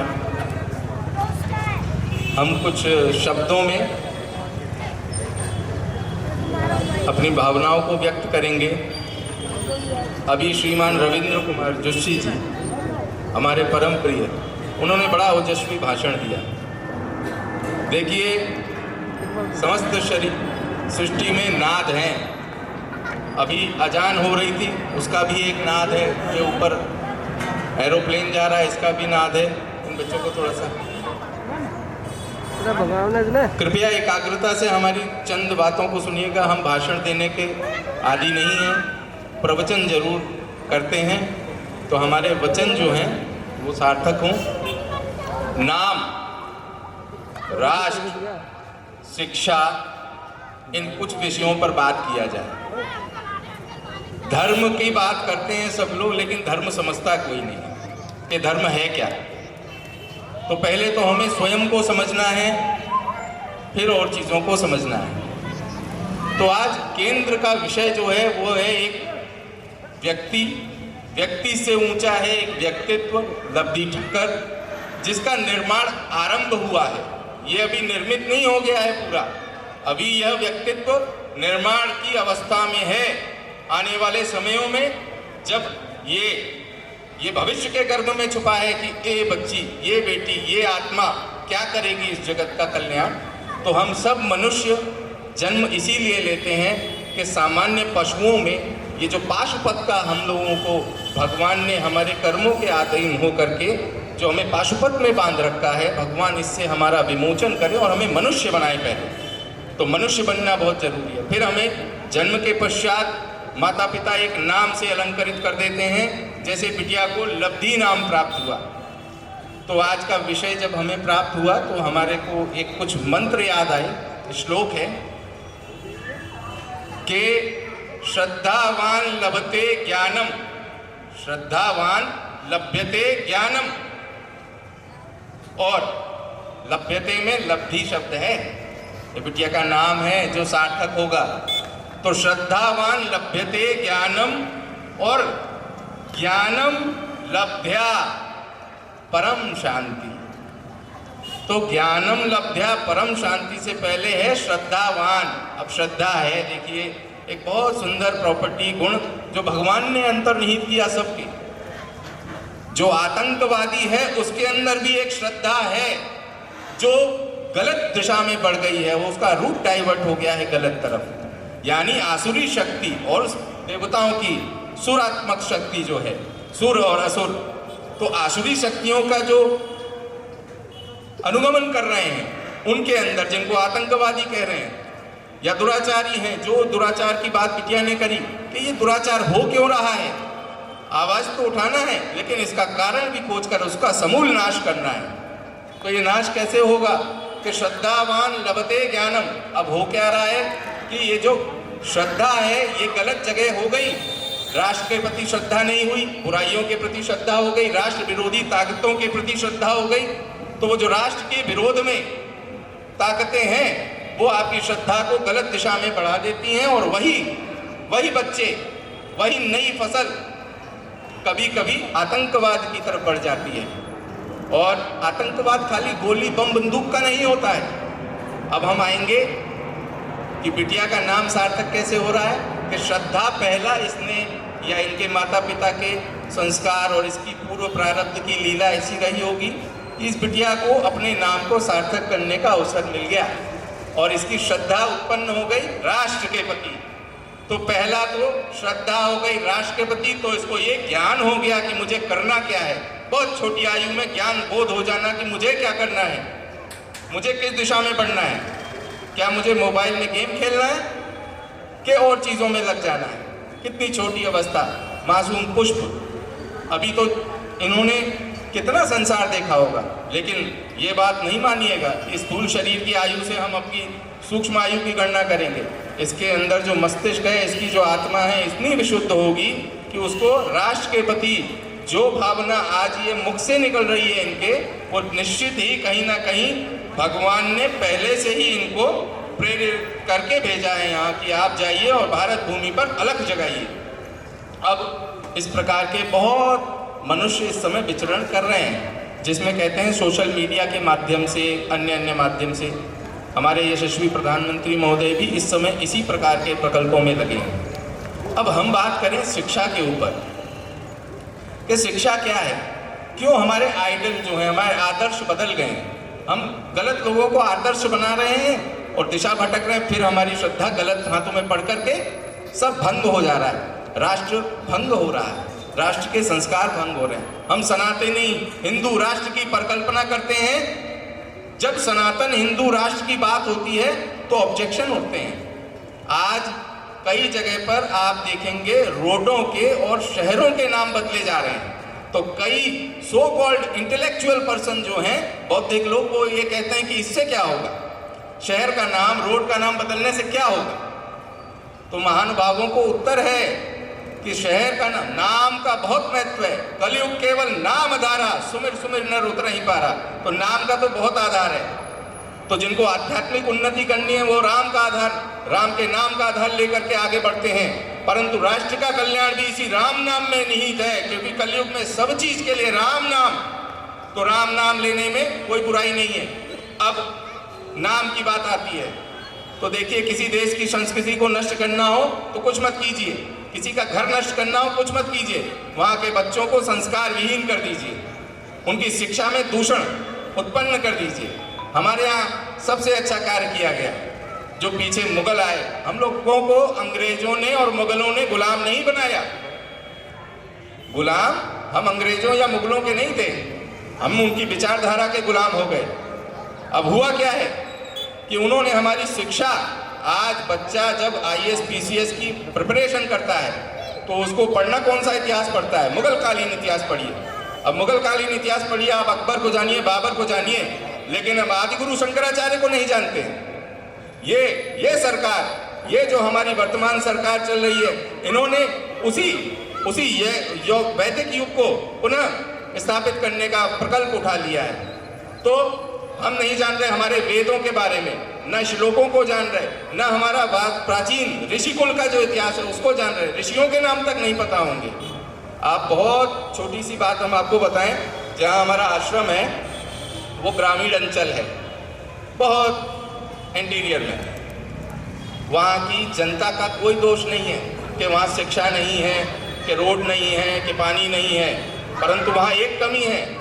हमारे वहाँ पर आदिगुरु शंकराचार्य का चित्र देख करके लोग पूछते हैं, बाबा ये महानुभाव कौन है? वो हिंदू हैं, लेकिन उन्हें आदिगुरु शंकर का परिचय नहीं है। तो हम कैसे आगे बढ़ेंगे? सनातन रक्षा करने, कैसे सनातन की रक्षा करेंगे? और जब हम सनातन की रक्षा नहीं कर पाएंगे तो महानुभावों एक बात बोल देते हैं कि आप इस सृष्टि को नहीं बचा पाएंगे। राष्ट्र की तो बात छोड़िए, सृष्टि नहीं बचेगी। इस सृष्टि को चलाना, इसको संरक्षित करने का कार्य सनातन का है। और सनातन हिंदू राष्ट्र कोई एक राष्ट्र की परिकल्पना नहीं है, समस्त सृष्टि समष्टि को एक रूप में पिरोने का समायोजन, समन्वय का कार्य ही इनका है। तो हिंदू कोई एक धर्म जाति नहीं है कि इसको छोटे संकीर्ण विचारधारा से देखा जाए। ये एक व्यापक स्तर पर आप विचार कीजिए। हमारा धर्म, जिस सनातन धर्म की हम बात करते हैं, वो हमें जोड़ना सिखाता है, तोड़ना नहीं सिखाता है। फिर कहते हैं कि तोड़ते क्यों हैं आप, क्यों बांटते हैं धर्मों में, तो ये धर्म है ही नहीं। सिर्फ सनातन एक धर्म है, इसके अलावा कोई धर्म है ही नहीं। ये मत मतांतर है, ये संप्रदाय है, ये लोगों की विचारधाराएं हैं। तो विचारधारा तो श्रद्धा के अनुसार भटक गई है, और उस भटकी हुई विचारधारा को हम फॉलो क्यों करेंगे? ये तो हमको नरक की तरफ अनुगामी बनाएगी। तो इसलिए इस प्रकार के बच्चे जिन्होंने अपने नाम को सार्थक करना है, लब्ध उपलब्धि कर रही है, ये प्राप्ति है, इसका नाम ही प्राप्ति है। तो इससे हम कुछ प्राप्त करें, इस बच्ची के माध्यम से प्राप्त करें। क्या? ज्ञान। उस ज्ञान को जो हम भटक गए हैं, हम रास्ता भटक गए हैं, ये हमें रास्ता दिखाएंगी। तो आने वाले समय में कृष्वी बेटा भी हमें रास्ता दिखाएंगी। जब जब इस धरती पर बहुत ज्यादा आसुरी शक्तियां बढ़ी हैं, जब स्वयं भगवान से भी नहीं संभली, तब माँ जगदम्बा भगवती अवतार लेती हैं और आकर के आसुरी शक्तियों को नाश करती हैं। उनको शस्त्रों से सुसज्जित करना हम पुरुषों का कार्य है। तो माँ भगवती अवतार लेने के लिए ऐसे नहीं आएंगी कि अष्टभुजा करके आएंगी, वो इसी प्रकार से बेटियों के माध्यम से आएंगी।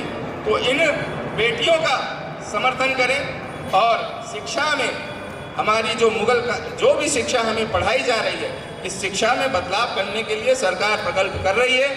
अब हम मजबूरी में पेट पालने के लिए, रोजगार के लिए हमें वह इतिहास पढ़ना पड़ता है जो इतिहास हमारा नहीं है। ये बिटिया अपने वीडियोस के माध्यम से, अपने ओजस्वी भाषणों के माध्यम से हमें हमारा इतिहास बताती है। तो हम अगर हम अपना इतिहास जान जाएं, अगर हम रानी लक्ष्मीबाई को आदर्श बना लें, हम छत्रपति शिवाजी को अपना आदर्श बनाएं। आज ध्यान करिए, हर घर में एक लब्धि चाहिए। कैसे चाहिए? तो हम एक प्रश्न करेंगे आपके बीच में, जितनी माताएं बच्चे बैठे हैं उसका उत्तर देंगे, वो स्टेज पर लेके आएंगे। कैसे आएंगे? अब आप ये बताइए, ये मौसम ठंड का आ गया है, सर्दी का मौसम आया है। अब ये सर्दी कैसे आती है? ये सामान्य ज्ञान का अर्थ हो गया जनरल नॉलेज। अब सामान्य सही तो है, बहुत विचित्र और विशेष ज्ञान नहीं, सामान्य ज्ञान। ये सर्दी कैसे आई, फिर गर्मी कैसे आती है, इसका उत्तर कौन देना चाहेगा? हाथ उठाए कि ये सर्दी कैसे आती है या गर्मी कैसे आती है, मौसम परिवर्तित कैसे होता है। हाथ उठाइए, किसको इसका उत्तर पता है? कोई भी बच्चा, उसको पुरस्कार दिया जाएगा। आओ बेटा, हाथ उठाओ कि सर्दी गर्मी कैसे आती है, मौसम कैसे बदलता है। जो भी बच्चा इसका उत्तर देगा उसको यहाँ बुलाइए। अभी इसके पीछे बहुत रहस्य है, इस बिटिया से लिंक करेंगे इस बात को हम कि मौसम कैसे बदलता है। बताओ, किसी बच्चे को इसका उत्तर पता है? कोई बड़ा भी बता सकता है। बताओ कि मौसम कैसे बदलता है। आप लोग इतने बुजुर्ग हो गए, इतना जीवन जी लिया। वो बच्ची आ जाओ बेटा, खड़े हो जाओ बेटा, आओ। हमेशा ध्यान, एक बार जोरदार तालियां इस बच्ची के लिए। तालियां। एक मिनट बेटा, आप ऊपर आओ। सबसे पहला बाधा यही है, झिझक तोड़ो अपनी, कभी झिझकना नहीं है। सही गलत जो भी होगा, आप उधर जाओ बेटा और इसका उत्तर बताओ क्या होता है। मौसम कैसे बदलते हैं? जब सन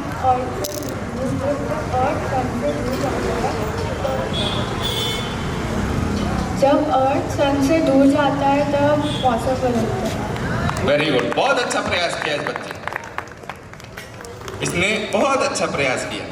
और इसके प्रयास को बहुत, बेटा आप 1 मिनट रुके रहो, यहीं रखना, आप यहीं रहोगे। अब हम एक और चीज बात करेंगे जो बहुत सामान्य, इसने विशेष उत्तर दिया है। इसने विज्ञान पढ़ा तो उस विज्ञान के माध्यम से उत्तर दिया। लेकिन आपको हम एक सामान्य सी बात बताएं, मौसम बदलती हैं हवाएं। जब पछुआ पवन चलती है तो गर्मी आती है, और पुरवैया चलती है तो ठंड आ जाती है। हिमालय से उतरती हुई हवाएं, वो बर्फीली हवाएं अब सर्दी उत्पन्न कर रही हैं। तो कौन बदल रहा है इसको? मौसम बदलती हैं हवाएं। तो मौसम बदलती हैं हवाएं यानी लहर, और लहर आ चुकी है। ये बात ध्यान रखिएगा कि अभी नहीं तो कभी नहीं, अब ये लहर चली है। लोग कितना भी विरोध करें, अच्छी चीज का विरोध होगा, गलत का विरोध कम करते हैं लोग, अच्छाई का ज्यादा विरोध करते हैं। जहां सच्चाई और अच्छाई होगी वहां संख्या न्यून यानी कम होगी, लेकिन जहां अच्छाई और सच्चाई होगी वहां ईश्वर स्वयं होंगे और वही साथ दे रहे होंगे। 5 पांडव के साथ भगवान कृष्ण थे, वहां कौरवों की विशाल सेना थी, लेकिन भगवान ने साथ दिया 5 पांडवों का, कम होकर के भी। तो भगवान हमारे पक्ष में है। संख्या कितनी भी हो, किसी की भी, जनसंख्या के माध्यम में हिंदू भले ही कम दिखेंगे, लेकिन देखिएगा क्वालिटी एक है, हमारी क्वालिटी। हम लोग लहर हवा से परिवर्तन कर देंगे इस मौसम में। जो विपरीत मौसम है, जो हिंदू राष्ट्र सनातन संस्कृति के विरुद्ध में जो मौसम है, इसको परिवर्तित किया जाएगा। समय आ रहा है, हवाएं बदल रही हैं, ये हवाएं इन मौसम की दिशाओं को दशाओं को बदल देंगी। और ऐसे बच्चे जो ये अभी 14 वर्ष की अवस्था, आदि गुरु शंकराचार्य कितने 13 वर्ष की अवस्था में उन्होंने यह परिकल्पना कर ली कि किस प्रकार सनातन संस्कृति की रक्षा की जाए। तो इस अवस्था में कोई चमत्कार नहीं है, हो सकता है भगवान का ही कोई अवतार इस प्रकार से इन बच्चों के रूप में हो रहा हो हमारे बीच में। तो पुरुष से महापुरुष बनने के लिए अपने जीवन का महत्व समझेंगे, तब हम महान बनेंगे, और महान बनेंगे तभी महापुरुष कहलाए जाएंगे। आज अनुसरण करेंगे लोग, हमारा अनुकरण करेंगे। तो कृपया स्वार्थ से परे हटिए, अपने बच्चों को प्रेरित कीजिए। यदि बच्चा घर में राष्ट्रभक्ति की बात करे, साधुता की बात करे, संत सेवा की बात करे, तो इसमें पीछे मत हटिए। आपका सौभाग्य है जो आपके घर में उसने जन्म ले लिया है, इसमें कोई विरोध नहीं है। कुछ भी हो, इस संस्कृति की रक्षा का उत्तरदायित्व तो इस पीढ़ी की ही है। हम लोग इसको जितना कर सकते हैं करेंगे, परंतु इस पीढ़ी को इसको आगे कंटिन्यू करना है। तो इनका साहस बल बनाए और लब्ध्या, ये बिल्कुल ध्यान रखिएगा कि श्रद्धावान अपनी श्रद्धा को भटकने ना दें और न अपने बच्चों की श्रद्धा को भटकने दें। जिस प्रकार कश्मीर की बात आपने करी, जो असंभव लगता था कि कश्मीर हमारा होगा, किसी दिन पूरी तरह से हमारा होगा, वो हो गया ना। किसने किया? उसी परमपिता परमेश्वर की देन है कि जो आज ये हो गया। तो इसी प्रकार जो जो असंभव लगता है, हम चाहते हैं आज इस मंच से उद्घोषित करें कि अगर हमें कश्मीर से कन्याकुमारी तक पैदल चलना पड़े तो भी हम चलेंगे, लेकिन इस देश को बुराइयों से मुक्त करेंगे। इस देश में जिस दिन जीरो एक भी दुराचार अनाचार नहीं होगा, उस दिन भारत भारत बनेगा। उससे पहले भारत भारत नहीं है, कलंकित है ये, कलंक है हम लोगों के ऊपर। अगर एक भी माता बहन बेटी के साथ कुछ भी गलत होता है तो ये हमारी संस्कृति, कोई धर्म कोई भी धर्म कुछ नहीं, जो विधर्मी है उनको उसका उत्तर दिया जाए। परंतु ये कलंक अपने भारत माता की शरीर से हटा दिया जाए कि भारत माता है। ये पूरे विश्व में कोई देश को माँ की नाम से नहीं पुकारा जाता है, सिर्फ भारत ही है जो कंप्लीट है, पूर्ण है, और भारत माता के स्वरूप में पूजा जाता है। यहाँ प्रकृति की पूजा होती है, माँ भगवती की पूजा होती है। यहाँ पर ये होना ही नहीं चाहिए। और जिस प्रकार बिटिया ने जो भी बात कही कि इस प्रकार से धर्मांतरण ये वो, तो धर्मांतरण तो होंगे ही, क्योंकि हम अपने धर्म को नहीं जानेंगे तो श्रद्धा तो भटक जाएगी। और हमारी जिम्मेदारी है कि हम हिंदू सनातन धर्म के प्रति सबको प्रेरित करें और समझाएं कि ये है क्या, सनातन है क्या। तो ये सब इन्हीं शब्दों के साथ विराम करेंगे और ये कहेंगे कि भारत की शिक्षा पद्धति और आप सभी अपने सनातन संस्कृति के अंश अंग ग्रंथों को पढ़ें, और पढ़ेंगे तो जुड़ेंगे। जब ज्ञान होगा तब आगे शांति प्राप्ति होगी। और बिटिया को बहुत बहुत धन्यवाद, आपके उज्जवल भविष्य की कामना। महादेव आपको खूब आशीर्वाद दें, और जहाँ जहाँ आपको आवश्यकता हो, तो जिस प्रकार महर्षि दधीचि ने अपनी अस्थियों का दान दे दिया था असुरों के नाश के लिए, तो अगर कहीं ऐसी आवश्यकता पड़ेगी तो ये कलयुग भले ही है, लेकिन दधीचि अभी भी होंगे, उनकी आत्मा अभी भी होगी। हमारे जैसे लोग हैं जो आपके सामने खड़े रहेंगे, अपनी अस्थियों का भी दान कर देंगे, ऐसी बात नहीं है। लेकिन आप सबको आगे बढ़ना है और इस राष्ट्र का अच्छा उज्जवल भविष्य निर्मित करना है। ये आवाज़ रुकनी नहीं चाहिए, और इसको और बुलंदी पे पहुंचाओ और अच्छा उद्घोष करो। वाणी में जश हो, आपकी वाणी फलित हो, और भगवान आपके वाणी पर विराजमान होकर माँ भगवती सरस्वती हमेशा लोगों को संभाषित करती रहे, आप लब्धि उपलब्धियां करती रहें, और भगवान खूब शुभाशीष आपको। ओम नमः शिवाय। महरौली की भी कल्याण की कामना है। पिछले कई वर्षों से हम अध्यात्म के क्षेत्र में कार्य कर रहे हैं। हमने भी बहुत अच्छी पढ़ाई करी, हमारे माता पिता ने हमें शिक्षा दी। तो ऐसा नहीं है कि इस बिटिया को प्रेरित करने से पहले हमको कुछ समझ में नहीं, हमें फील होता है कि ऐसे हम भी थे। कभी हमने भी ऐसे ही देश का सोचा, कभी अपने परिवार से अपने स्वार्थ से परे जा करके इस राष्ट्र के लिए, इस समाज के लिए कुछ सोचा। ये सोच हमेशा ध्यान रखिएगा, निस्वार्थ सोच हिंदू राष्ट्र की परिकल्पना का आधार है। निस्वार्थ सोच है, निस्वार्थ रूप से कार्य करना है, स्वार्थ नहीं है। स्वार्थ तो यही है कि भारत माता के आंचल पर एक भी दाग, एक भी कलंक नहीं होना चाहिए। जब जब भारत में कुछ दुर्घटना होती है तो विदेश तक का मीडिया इसको उछालता है कि भारत सुरक्षित नहीं है। तो भारत पूर्ण रूपेण सुरक्षित है। असुरक्षित है उन निशाचरों, उन दुराचारियों के कारण उनको यहाँ से खदेड़ना है, उनको यहाँ से भगा देना है, अन्यथा और कोई कमी नहीं भारत भूमि में। भारत तो पवित्र तीर्थ भगवान की भूमि है, पुण्य वसुंधरा है। जय जय श्री महाकाल, हर हर महादेव, ओम नमः शिवाय, ओम नमः शिवाय। जो जवाब देगा उसको कुछ वो पुरस्कार भी कर देंगे, तो पुरस्कार के लिए भी मैं प्रार्थना करूंगा कि इनको, इस बच्ची को कुछ पुरस्कार भी दिया जाए। जाओ। एक बार फिर से जोरदार तालियों के साथ में हम इस बच्ची का, जो इस बच्ची ने कॉन्फिडेंस के साथ में ना डर करके यहाँ पर आकर के मंच पर इस प्रश्न का जवाब दिया, उस बात के लिए जो इनको प्रोत्साहन है, उसके लिए जोरदार तालियां। अब हमारे बीच में एक और युवक हैं, नयन। तो नयन से भी बोलूँगा कि बहुत छोटे शब्दों में अपनी बातों को रखेंगे, जैसे कि हम समय पर कार्यक्रम का समापन भी कर सकें। तो नयन को मैं आमंत्रित करूँगा, कृपया यहाँ पर आएँ और अपनी बातों को रखें। एक सुर में बोलिए, भारत माता की वंदे वंदे। आवाज नहीं आ रही है, दोबारा बोलिए, भारत माता की जय जय श्री राम। नमस्कार, मैं भाजपा दिल्ली प्रदेश प्रवक्ता नयन मार्कंड। सबसे पहले तो यहाँ पे महाराज जी को साथ साथ दंडवत प्रणाम करता हूँ और विवेक भैया को भी दंडवत प्रणाम करता हूँ। हमारा संकल्प एक ही है और लब्धि को भी जय श्री राम बोलता हूँ कि हिंदू धर्म ये एक पराक्रम संस्कृति है जिसका और अवहेलना की जाती है। दुनिया भर में इसके ऊपर इतनी कठोर अवहेलनाएं हो रही हैं, चाहे वो बांग्लादेश हो, अफगानिस्तान हो, म्यांमार हो या फिर कोई भी और देश हो। सारे निकले सनातन संस्कृति से ही थे, लेकिन बनते बनते आज एक बहुत बुरी काली दयनीय स्थिति में जा पहुंचे। इसकी क्या स्थितियां हैं और इसकी क्या विनाशक स्थितियां हैं, उसका सीधा सीधा प्रसारण हम खुद हिंदुओं की ही गलती है।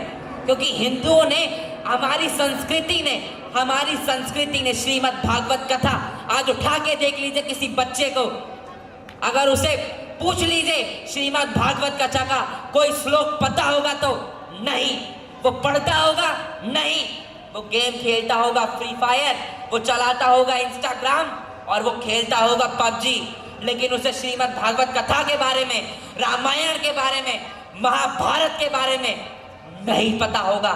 क्यों? क्योंकि इस देश की संस्कृति का सम्मान हमारी विद्या ही हमें नहीं देती है। क्यों? क्या कारण है इसका? हमारे माँ बाप या फिर हमारे पुरखे गलत है, उनका अवहेलनाएं तो शिक्षाएं हमें पुरखों द्वारा दी जा रही हैं, जिसमें हमें पढ़ाया जाता है कि मुगल महान है, महान सुभाष चंद्र बोस को, महान शहीद आजम भगत सिंह, राजगुरु को, सुखदेव को नहीं बताया जाता। महान बताया जाता है बाबर को, महान बताया जाता है अकबर को और महान बताया जाता है बाबरी मस्जिद गिराने वाले उस कौड़ी के बाबर को। क्यों? सिर्फ इसीलिए क्योंकि उसने भगवान राम की अस्मिता को ठेस पहुंचाई, हिंदुओं की अस्मिता को ठेस पहुंचाई। सिर्फ इसीलिए उसे महान बताते हैं, सिर्फ इसीलिए अखिलेश यादव, मोहम्मद अली जिन्ना को महान बता देते हैं, क्योंकि एक सुख समुदाय उन्हें वोट दे दे। वे ये भूल जाते हैं कि आज भी इस देश में एक ऐसे हिंदुओं की स्थापित नास्त है जो पूर्णतः इस देश में हिंदुत्व राष्ट्र की अवहेलनाएं लेकर आ रही है, और इसके लिए इस पूरे देश में हिंदू राष्ट्र की अवहेलना होती रहेगी और इसे अब कोई रोक नहीं सकता, क्योंकि योगी आदित्यनाथ जी और नरेंद्र मोदी जी जैसे शेर अब इस धरती पर आ चुके हैं। राहुल गांधी और दिग्विजय सिंह जैसे कुछ महान पुरुष नहीं हैं। कुछ लोग भी आए जिन्होंने अभी अपनी बात रखी कि उन्हें कश्मीर से भगाया गया। कश्मीर से भगाया गया? हिंदुस्तान में हिंदुओं को ही भगाया जा रहा है। पलायन की स्थितियां आ रही हैं, असुद्दीन ओवैसी जैसे नेता पनप रहे हैं। ऐसे नेताओं को पनपने से पहले ही उनको बता दिया जाए कि ये देश सनातन संस्कृति का है। ये देश बाबर और हुमायूं का नहीं है। नमस्कार, जय श्री राम। बहुत बढ़िया नयन, बहुत बढ़िया। जय श्री राम। पर जोर से बोलेंगे, जय श्री राम, जय श्री राम, जय श्री राम, जय श्री राम, जय श्री राम, जय श्री राम, जय श्री राम, जय श्री राम। हमारी संस्कृति, हमारा संस्कार ही हमें सिखाता है कि हमें जय श्री राम, राम राम बोलते रहना चाहिए, ताकि उनके आचरण का कुछ अंश तो हमारे अंदर आ सके और उस आचरण के कारण ही हम इस देश को हर प्रकार से समृद्ध बना सकें। ऐसी ही मनोकामना, मंगल कामना हम ऐसे करते हैं। मैं एक बार प्रार्थना करना चाहूँगा। मैंने कहा था कि ये मंच ओपन है, ये मंच खुला हुआ है उन विचारधारा के लिए जो कि राष्ट्र को बनाने में विश्वास रखता है, जो कि विश्वास रखता है सकारात्मक मानसिकता में। तो ये मंच ओपन है, खुला हुआ है। मैं प्रार्थना करना चाहूँगा, यदि कोई भी आकर के अपने वक्तव्यों को रखना चाहता है, सिर्फ ध्यान रखेंगे इस बात का कि हमारी बात संबंधित होनी चाहिए राष्ट्र निर्माण से। यदि कोई रखना चाहता है अपनी बात को तो यहाँ पर मंच पर आ सकता है, उसका स्वागत है।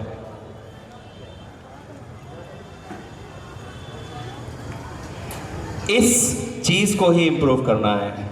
हम इस बात को ही इंप्रूव करें कि हम जब भी मौका प्राप्त करें तो उस मौके को पूर्ण रूप से उसका अवसर उठाएं, उस मौके पर हम अपनी बातों को रखें। आज मौका दिया जा रहा है लेकिन मौके पर कोई बोलना नहीं चाहता है। यही रीजन है, यही कारण है कि आज इस मंच पर लब्धि को बुलाया गया। आज लब्धि को इस मंच पर इसीलिए बुलाया गया ताकि वो आप सबको प्रेरित कर सके। और उसकी प्रेरणा से ही हमारे बीच में एक बच्चा है जतिन, और जतिन आपके मध्य कुछ श्लोक रखना चाहते हैं, तो मैं उनको आमंत्रित करता हूं। जतिन आइए। उद्यमेन हि सिद्ध्यन्ति कार्याणि न मनोरथैर्न हि सुप्तस्य सिंहस्य प्रविशन्ति मुखे मृगा। इसका मतलब है जैसे कि कोई सोते हुए हमें मेहनत करके फल प्राप्त होता है, हम सोच के कुछ भी प्राप्त नहीं कर सकते। जैसे भी सोते हुए शेर के मुंह में मृग नहीं आ सकता है।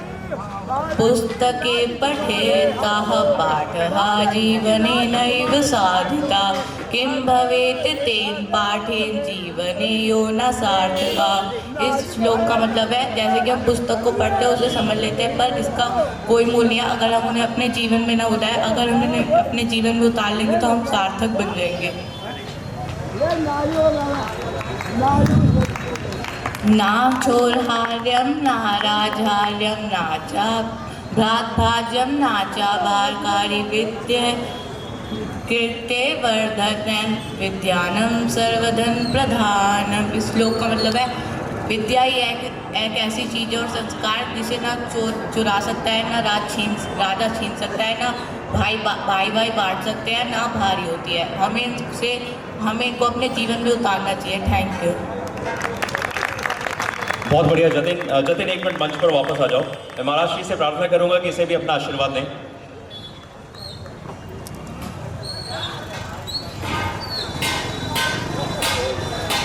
और मुझे उम्मीद है, मुझे पूरा मेरा विश्वास है कि लब्धि को यहाँ पर आई तो उसे अच्छा लगा होगा, और इसी प्रकार से भविष्य में भी सिर्फ एक क्षेत्र में ना रह करके, सीमित ना हो करके, हम असीमित रूप में इन कार्यक्रमों की श्रेणी को आगे बढ़ाते रहेंगे। आने वाले समय में कुछ सनातन संस्कृति की रक्षण हेतु हम कुछ इस प्रकार के आयोजन, जिसमें जिस प्रकार से भी इस बच्चे ने, जतिन ने श्लोक का गायन किया, इस प्रकार से किस प्रकार से गुरुकुल शिक्षा पद्धति को वापस अपने भारत के अंदर में समृद्ध किया जाए, किस प्रकार से जो शिक्षा पद्धति जिस पर एक चोट पुराने समय से हमें मिलती चली आ रही है और जिसके कारण आज ये स्थिति है कि हम एक समृद्ध होने के बावजूद हमारी मानसिकता समृद्ध नहीं रह गई है, क्योंकि बच्चों को अब वो कॉन्वेंट एजुकेशन सिस्टम दिया जाता है जहाँ पर विदेशों के अंदर में कॉन्वेंट का मतलब ही होता है जो अनाथाश्रम होते हैं, अनाथाश्रमों को कॉन्वेंट के रूप में देखा जाता है। लेकिन आज हम अपने बच्चों को बड़ा खुश होकर के कॉन्वेंट स्कूल की तरफ भेजते हैं कि बच्चे कुछ शिक्षा अर्जित करेंगे। तो वो शिक्षा पद्धति को किस प्रकार से पुनः स्थापित किया जाए, जो गुरु शिष्य परंपरा थी उसको पुनः किस प्रकार से स्थापित किया जाए, इस दिशा में हमारा प्रयास रहेगा। और इस प्रयास में लब्धि फाउंडेशन के साथ में कंधे से कंधा मिला करके कृष्वी फाउंडेशन आज से काम करना शुरू करेगी। और कृष्वी फाउंडेशन की जहां पर जिस भी प्रकार की आवश्यकता लब्धि फाउंडेशन को पड़ेगी, हम तन से, मन से, धन से, हर प्रकार से, देश ही नहीं विश्व के हर एक कोने में उसके साथ खड़े होंगे और एक दूसरे की ऊर्जा से एक दूसरे को आगे बढ़ा करके इस देश को अपना कुछ देने का प्रयास करेंगे। एक बार पुनः मैं धन्यवाद करना चाहूंगा और प्रार्थना करना चाहूंगा। आपको कुछ बोलना है, आ जाइए। मैं निवेदन सिर्फ इतना ही करूंगा कि बातें वो रखिएगा जो किसी को पीड़ा ना दे, बातें वो रखिएगा जो किसी को खुशी दे। तो इसी कड़ी में हमारे मध्य एक और हमारे भाई मंच पर आ रहे हैं और अब देखते हैं कि वो क्या पिटारा खोल करके देते हैं हम अपने मन का। नमस्कार सभी मेरे साथीगणों को। देखिए, हिंदू एक धर्म है। अब हम लोगों की प्रॉब्लम क्या है कि हम आके आयोजन करते हैं, एक दूसरे को ज्ञान बांटते हैं, लेकिन सबसे बड़ी प्रॉब्लम यह है कि हम लालच में बह जाते हैं, हम जातियों में बह जाते हैं। जब बात एकता की आती है तब तो हम कहते हैं अरे भाई क्या करना, मेरा फायदा तो बिजली में हो रहा है, मेरा तो पानी में हो रहा है, मेरे को तो यहाँ पैसा बट रहा है, और उसी का फायदा दूसरे लोग उठाते हैं। और वो हम लोगों को जब टाइम आता है एकता का तो बोल देते हैं कि भाई ये तो फलाना है, ये यादव है, ये क्षत्रिय है, ये ब्राह्मण है। जब तक हम इन चीजों को नहीं छोड़ेंगे हिंदू धर्म कभी नहीं उठ पाएगा। आप लोगों को प्रण करना चाहिए कि हम जातियों को छोड़कर एक भारतीय होने का कर्तव्य निभाएं। जब तक हम भारतीय होने का कर्तव्य नहीं निभाएंगे तो ये जितने आयोजन है, ये बच्ची है और लोग जो गणमान्य है, इनकी जो ये मेहनत कर रहे हैं ना, सब व्यर्थ हो जाएगी। आप यहाँ से प्रण करके जाइए कि हम जाति छोड़ के धर्म के साथ आगे बढ़े, क्योंकि धर्म ही हमें आगे बढ़ाएगा। ये जातियां नहीं बढ़ाएंगी, जातियां हमेशा लड़वाती हैं। आप इतिहास उठा कर देख लीजिए, हमने इतिहास से कुछ नहीं सीखा। जब बात जाति की आती है, ये तो मेरा नेता है, ये तो मेरी जाति का नेता है, हम एक बलात्कारी का भी साथ दे देते हैं क्योंकि वो हमारी जाति का है। अरे उसको छोड़ के अपने धर्म को आगे बढ़ाइए, कल्याण अपने आप होगा। और हमारे जो कल्याण करेंगे वो हमारे ऋषि मुनि हमेशा हमें मार्गदर्शन देते आए हैं। तो मार्गदर्शन पर चलना काम किसका है? हम लोगों का है। जाति के आधार पे मत चलिए, मानवता के आधार पे चलिए और भारतीयता के आधार पे चलिए। हिंदुओं का अपने आप कल्याण हो जाएगा। बस इससे ज्यादा मैं कुछ नहीं बोलना चाहता। धन्यवाद जी। अमित कुमार जी ने बहुत बढ़िया बात बोली है।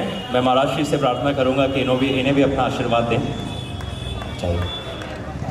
अच्छा, नयन के पिताजी भी हैं, तो बहुत बढ़िया संस्कार दिखाई पड़ गए। नयन में जो संस्कार हैं वो निश्चित रूप से आपकी ही ओजस्वी वाणी के हैं। तो ओजस्वी वाणी के संस्कार तो दिखाई पड़ते ही हैं। मैंने आपको फिर बोला कि जो नींव होती है वो नींव बहुत, फाउंडेशन बहुत इम्पॉर्टेंट होती है। तो नींव की स्थापना, उसकी संरचना करने के लिए हमें अपना सब कुछ लगा देना चाहिए, क्योंकि यदि मजबूत नींव होगी तो हमारा जो स्ट्रक्चर होगा वो भी बड़ा मजबूत होगा। हमारे बीच में अर्जुन भाई खड़े, दूर से देख रहे हैं। अर्जुन भाई से रिक्वेस्ट करूंगा कि मंच पर आ जाए। अर्जुन भाई मंच पर आ जाए। और योगेश भाई से भी रिक्वेस्ट है कि 2 शब्द रखें आकर के। संघ से जुड़े हुए बहुत ही जुझारू कार्यकर्ता हैं। हाँ, इनके बाद अर्जुन भाई के बाद में आ जाइए। अर्जुन के बाद में अर्जुन के सारथी थे कृष्ण, और वहाँ पर योगेश जी बैठे हुए हैं, तो आप इनके बाद में आ जाइएगा। अर्जुन भाई का मैं करण भाई से रिक्वेस्ट करूँगा।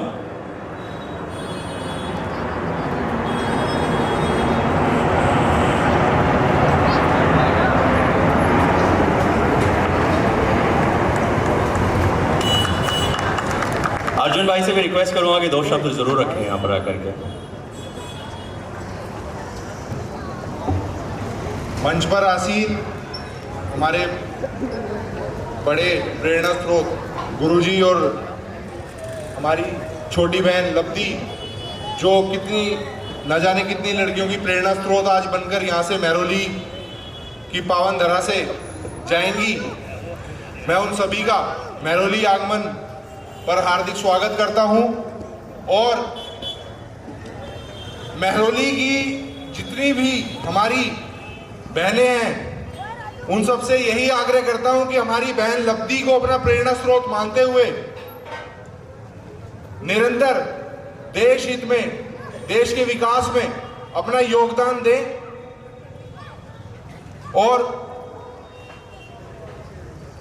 सबके साथ मिलकर देश को आगे बढ़ाएं। बस इसी वाणी को अपने मैं विराम देता हूं। जय हिंद, जय भारत। अर्जुन भाई का बहुत बहुत धन्यवाद। छोटे से शब्दों में बड़े सभ्य से और शाही से हमारे भाई हैं, लेकिन समाज सेवा में और लोगों की सेवा करने में बहुत आगे रहते हैं। बच्चों के लिए काम करते हैं, शिक्षा का काम करते हैं, बहुत ही नेक काम करते हैं और हमेशा हम इनके साथ में रहते हैं। तो इस प्रकार के लोगों का होना बहुत ज़रूरी है। अब मैं योगेश जी से रिक्वेस्ट करूंगा कि योगेश जी भी जल्दी से आ जाएं। आ जाइए। योगेश जी भी बड़े एक्टिव हैं, सामाजिक हैं और हर प्रकार से हर तरीके के अच्छे कार्यों में आगे रहते हैं, बढ़ चढ़ करके हिस्सा लेते हैं। तो मैं प्रार्थना करूंगा कि वो भी 2 शब्द लब्धि के सम्मान में, स्वागत में यहाँ पर रखें हमारे बच्चे।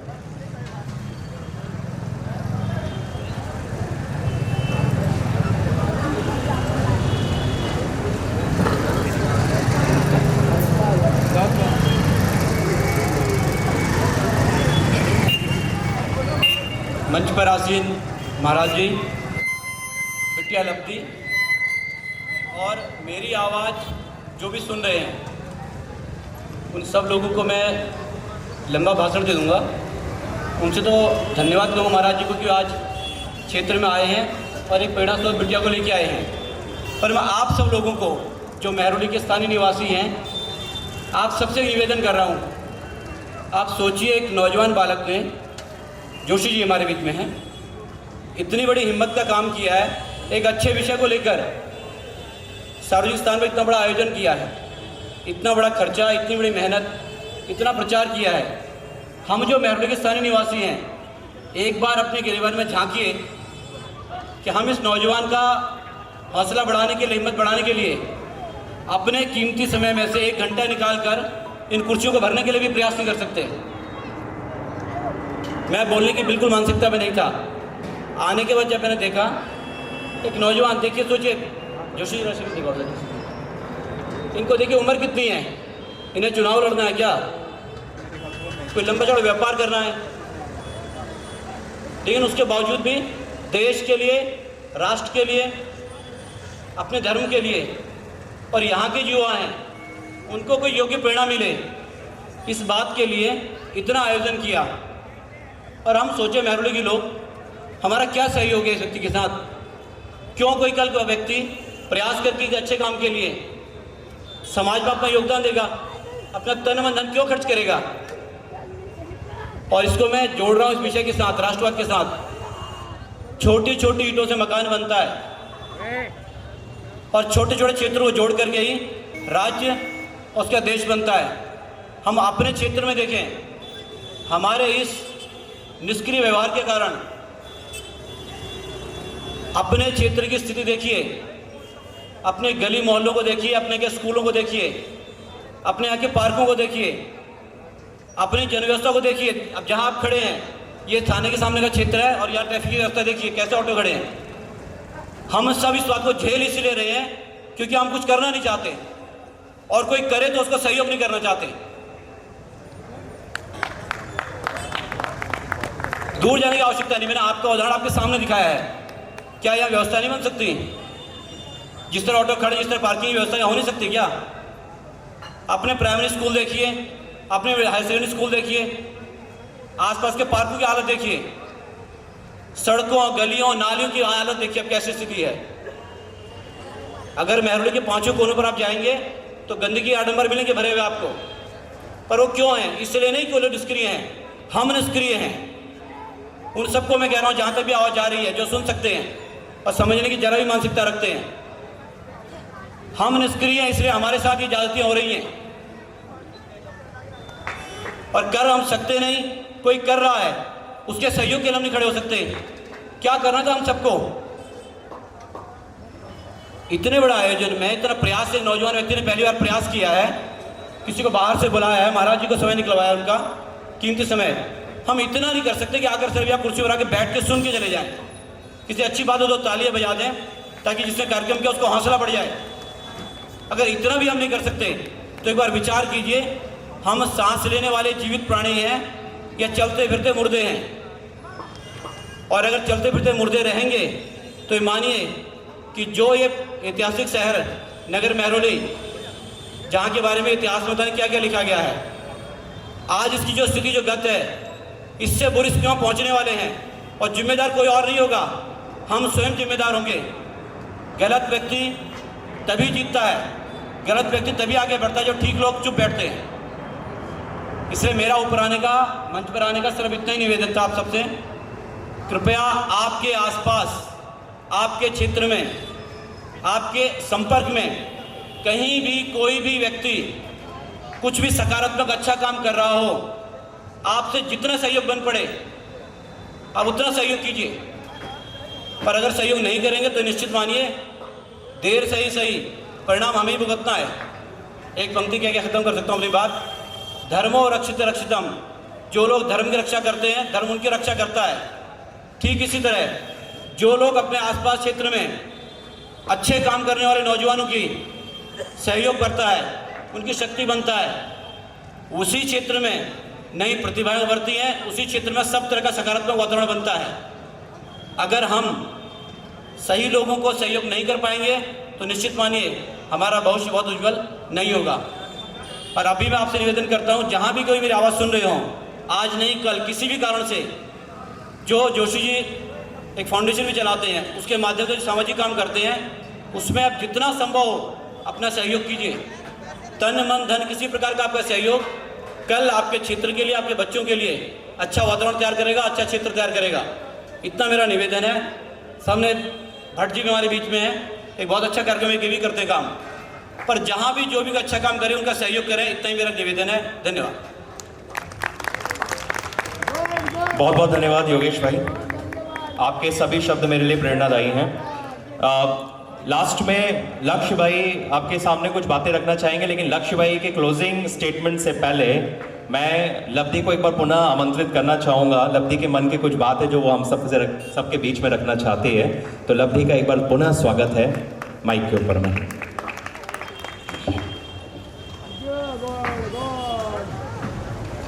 तो साथियों, जैसे कि आप सभी जानते हैं कि आज कृष्वी फाउंडेशन का उद्घाटन किया गया है, तो आज के इस अवसर पर मैं मेरे फाउंडेशन लब्धि फाउंडेशन की तरफ से कृष्वी फाउंडेशन को 5001 रुपया के डोनेशन देने का घोषणा करती हूँ। Thank you so much. बहुत बहुत धन्यवाद बेटा लब्धि। लेकिन मैंने बोला ना कि मैंने आपको मन से अपना बेटा माना है, बच्चा माना है, बड़ी बेटी माना है, तो आपका सहयोग सम्माननीय है। आपका सहयोग बहुत अच्छी बात है, आपने अपने मन की बात को यहाँ पर रखा। लेकिन मैं तो सिर्फ यही कहूँगा कि बेटियों को तो देना चाहिए, उनसे लेना नहीं चाहिए। तो आज जो ये 5001 रुपये का सहयोग राशि लब्धि फाउंडेशन ने कृष्वी फाउंडेशन को दिया है, तो मैं पुनः आपके सामने एक घोषणा करना चाहता हूँ कि कृष्वी फाउंडेशन की तरफ से लब्धि फाउंडेशन को 11,000 रुपये की सहयोग राशि भविष्य में अच्छे कार्यों को करने के लिए हमारी तरफ से। अब मैं लक्ष्य भाई से रिक्वेस्ट करूंगा कि आ जाएं और अपनी बातों के साथ में इस कार्यक्रम को भी फिलहाल के लिए हम विराम करेंगे। उसके बाद में भविष्य के जो भी हमारी रणनीति होगी, जो भी हमारा कार्य करने का तरीका होगा, जिससे कि हम इस मंच पर जो भी बातें आज किए हैं उन बातों को आगे बढ़ाया जा सके, उस सिलसिले को आगे बढ़ाया जा सके, तो उसके लिए आगे की रूपरेखा पूरी तैयार की जाएगी। फिलहाल के लिए मैं लक्ष्य भाई, जो कि हमारे साकेत बार एसोसिएशन में मेंबर भी हैं और हमारे कालका जी पीठ मंदिर जो है, कालका जी के मुख्य पुजारी भी हैं, तो उनको मैं आमंत्रित करना चाहूँगा कि वो अपनी बातों को यहाँ पर रखें और धन्यवाद यहाँ पर ज्ञापित करें। धन्यवाद। सभी को नमस्कार मेरा। सम्मानित पूजनीय महाराज, लब्धि, छोटी बहन और सम्मानित सभी गण, मैं और वैसे तो सभी ने हर चीज़ थोड़ा थोड़ा करके बता ही दिया है, राष्ट्र के बारे में, हर चीज़ के बारे में, लेकिन यहाँ पर मैं एक छोटी सी लाइन बोलना चाहूँगा। जैसे हमारे महाराज जी ने बीच में एक बात कही थी महाभारत के रिगार्डिंग, कि हमें एक महाभारत और एक हमारी रामायण हमारे धर्म में एक ऐसी चीज़ है जो कुछ ना कुछ सिखाती है।